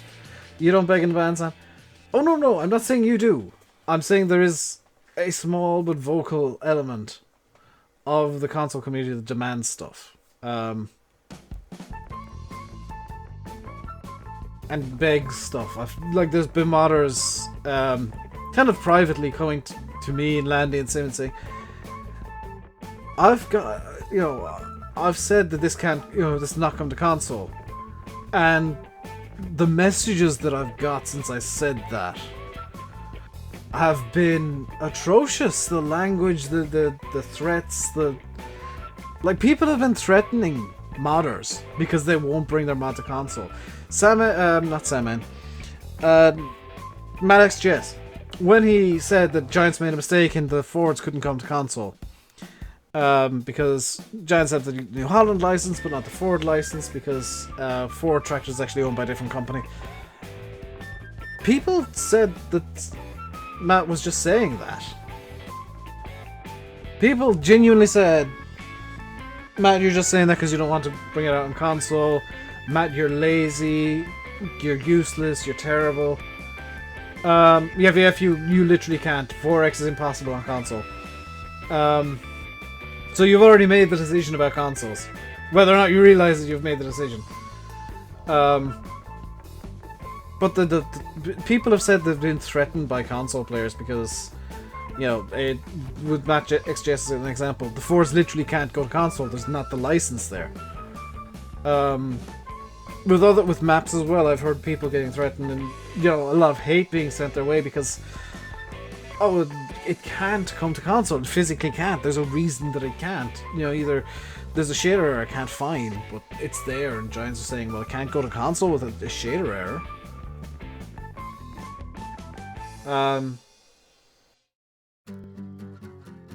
Hey Tommy, we're having a discussion about mods on console, and it isn't me ranting, it's a discussion. But that's the element of the console community I always talk about when I say there's the negative element that demands and begs. That's the element. It's the element that will attack people. And they're a disgrace. They're a complete and utter disgrace to the console community. And they're making the console community look bad by extension.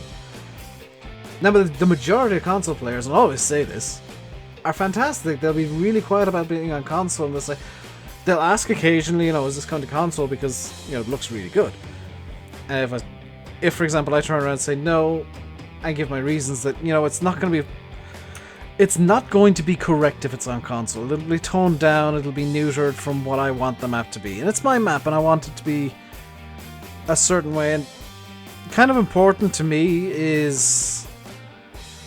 and this is going to sound odd, that you can take my map when it's done, when it's uploaded wherever I upload it, because I haven't decided on that yet. Possibly Giants I'm going to try with. You can take it, you can edit it. If you do an edit, send it my way because I'd like to see what you do with the map. Or if you do a video on the map and you've got an edit of the map that you've done yourself, let me know, because I'd, much like Oxygen David, I would love to see what people do to this. Because I always view maps as a canvas with lines drawn on it. They're not quite blank, but they're kind of giving you a basis for whatever you want to do. Especially with maps, because maps are always made, or should be made, to suit the playstyle of the map maker. That's not going to be the playstyle of every single player ever. Now you might notice that me, Sim, and Landy, we've got different general playstyles, but then on top of that we'll play differently compared on different maps. So the style of play that I was using on Orchard Farm is very different from what I was using on Thornton Farm. Hey Zach, what am I doing? I'm making a map. I'm working on Headlands at the moment. Yeah, I'm 100% with you there, Lancy. I mean, it's kind of silly that it goes back to my point that Giants just don't give... They're using mods as a crutch. And then not giving the modders the tools that are realistically needed to create a good map for console. I mean, I'd love it if Giants Editor would have an optimize button somewhere in there where it'll take your files and optimize them down as well as they can. I know the export button's kind of one, but you know, or a button where it can find shader errors. Because otherwise you're going to have to go around. This map, just as an example, it's unfinished. It's got about 20,000 individual things on there at the moment. Now, if one of these hedges somehow managed to develop an independent shader, I wouldn't know until I went around and clicked on every single hedge. You know, there's some errors that are just not worth pursuing. And sometimes there'll be errors that are really bizarre. Like Sim, I believe, had a weird shader error where light was causing a shader error. And it just kind of... Are you going to pursue that to the ends of the earth because your map can't be released on console if you don't find it? No, you're just going to say, oh well then, I guess console players can't have it because... Should get rid of this sharp corner. I will, I'm actually making the corners sharp for now so that I know which ones are done. The sharp corners I'm kind of using as a little guide for myself to let me know which fields I've done the headlands of. Because if I zoom out, you'll notice that all the fields that I haven't done the headlands of, like I've done this field here because it's got a sharp corner. I've done this field here because it's got a sharp corner. I've done this field here because it's got sharp corners. I've not done this one because the corners are very blunt. I think I might have done... No, not done this one because, again, blunt corners. So I'm using the corners of the field as an indicator to myself. Which field was I working in? I've lost... Where was I working? Over here. Like, it's... That's the thing with Giant Setters, you learn little tricks and you figure them out as you go along. Just little tiny tricks. You just hope FS 19 doesn't have mods for console. I am in two minds. I hope it does have mods for console if Giants are willing to give the modders tools to make mods for console correctly.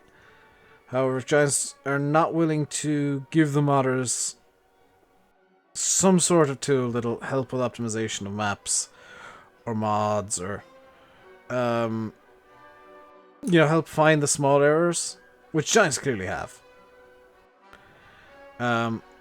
then yeah, mods on console maybe should be postponed until consoles can run scripts. Until Sony and Microsoft are willing to admit that scripts actually aren't the end of the world, which is what they think they are.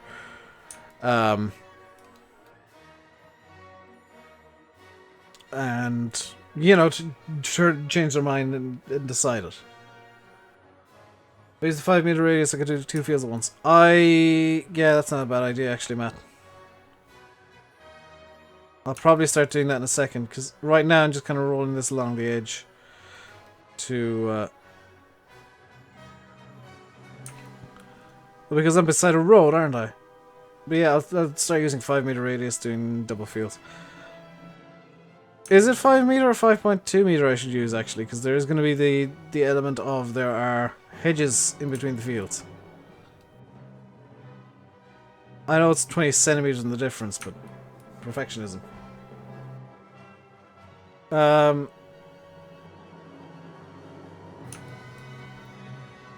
See, it's a discussion that I think the community needs to have is, are mods for console in their current form worthwhile? And it's something that would have to be discussed only by modders. Because unfortunately you'd have the vocal minority coming in and say, absolutely, because we need mods on console. Top 10 modders? Hey at HBB. Top 10 modders for me, CD Models. I know it's a group, but CD Models, Oxygen David, Bullet Bill, Maddox GS, Realismus, again a group with me.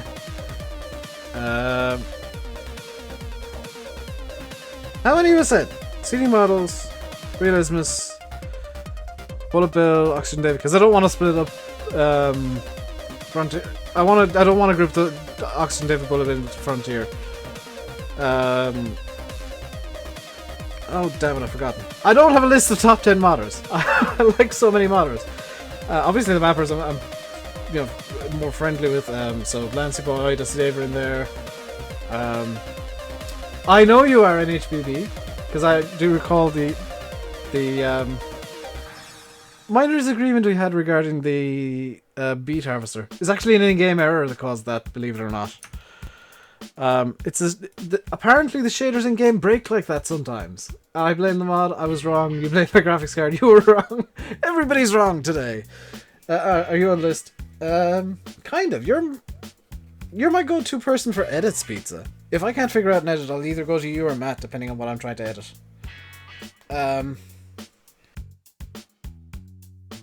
new version with any improvements. I don't think I've downloaded that yet. Vertex and Black Sheep, yes. Although, yeah, ARM Team wouldn't be as much up there anymore because their texture work needs major updating. Models are great, but texture work's... Yeah, the issue that I found in that mod review was actually an in-game issue. I didn't realize it, and I actually only found out after... actually, after you left a comment. That it's something that can happen in-game periodically. Where it breaks shaders at random and makes things black.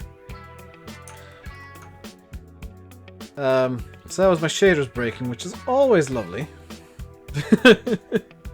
Always nice when your shaders decide to break and everything goes black. Like what happened on Dusty Cove, where my shaders broke and all the trees were suddenly giant black doom trees. Anti-modding is back. They're uploading under one person, under... Is it Peter J's name they're uploading under at the moment on ModHub? But they are back. The major slurry spreader was... Or not slurry, muck spreader was theirs. And the Massey 240 is anti-modding. We're going over 3.5 hours. I know. This is what happens on mapping. It's just like I can go for multiple hours. This is what happens when I have a stream that I'm not feeling like I'm burnt out or something. Is I can go for a long time. I used to stream 4 hours consistently, but that was burning me out something horrible. But what I'm going to do, guys, is number one, I'm going to increase the radius to 5 meters now. Because I'm coming up on a field that I can tweak as well. A couple of millimeters in difference isn't going to make much of it. 12-hour stream confirmed. No, I'm actually going to be finishing in a second. I'm just going to tweak this edge of the field here. This edge here. I'm going to be finishing once I got this done. And I'm quite pleased with the progress made today. We got a few extra headlands done. Extra headlands. 4 hours laptop. I think 3.5 is enough. My voice is starting to go. And I've got to record videos tomorrow. So I'll be streaming tomorrow and recording videos tomorrow. I might do extra nice videos for next week. But yeah, I am going to actually go. Screw it, we'll go up this line and we'll call it a day after that.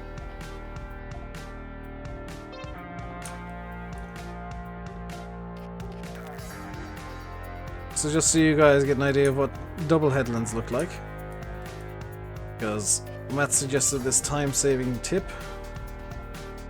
Downside is it does seem to include extra derpiness because I'm not entirely perfect. There we go. I wish you could do this with splines. I really wish you could do this with splines. Because then all of my fields would be picture perfect every single time. What time is tomorrow's stream? Is it usually 4? I started the weekends. I started early today. So the weekend streams are usually just 3 hours, but I started at 3:30 today because I felt like it. I might start early again tomorrow, who knows? I might feel like I want to do an extra half hour. Or even maybe even an extra full hour. But yeah, the starting time is kind of like, if I feel like it, I'll start early. Keep an eye on Discord and Twitter and Facebook. Because I'll tweet out when I'm starting, which will send it off to Facebook and be like, hey, RainbowDave Gaming just did a thing.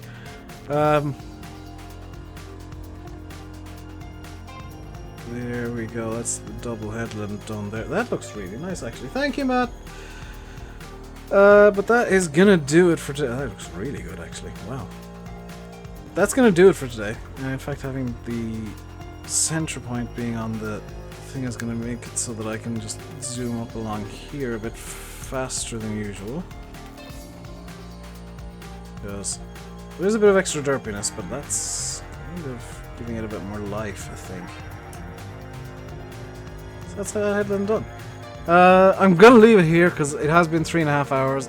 My voice is going. It's actually been 3 hours 40 minutes. Wow, that's a long stream for me, at least at the moment. I'll see you guys tomorrow at sometime between 3 and 4. More than likely I'll start at 4 because I'm planning on doing a Thornton stream tomorrow. I should keep going off screen. I will keep going off screen. This is just like a random. The streams are updates. I'm like, here's what's been going on over the past couple of days on the map. I'm not like building the entire map stream only. In fact, most of the scripting is going to be done off stream because it usually involves me derping stuff up and breaking things and swearing at Notepad. But that is going to be it for today. Hope you enjoyed. If you did, hit the like button. Don't forget to subscribe. I will leave you by saying I've been RainbowDave. You've been watching farming. You've been watching Giants Editor, not Farming Sim. I haven't opened Farm Sim today. You've been watching Giants Editor, Duneske. What is this music? It's all from the YouTube audio library, believe it or not. All of this is completely free from YouTube. So some of it's great, some of it's terrible, and it's all derpy as hell. So if you go to just to work this out with NHBB real quick, if you go to your Creator Studio and then down to Create, you'll access the audio library. All of the music I have is no attribution required, which is really helpful. Hello, Dave. Thank you for subscribing, by the way. Really helpful because you don't need to put anything in the descriptions. If I had to put something in the description for every song on the stream, the description would take up 3 or 4 screens. It's really useful. Better than Kevin McLeod, I'll put it that way. Until next time, stay safe and goodbye.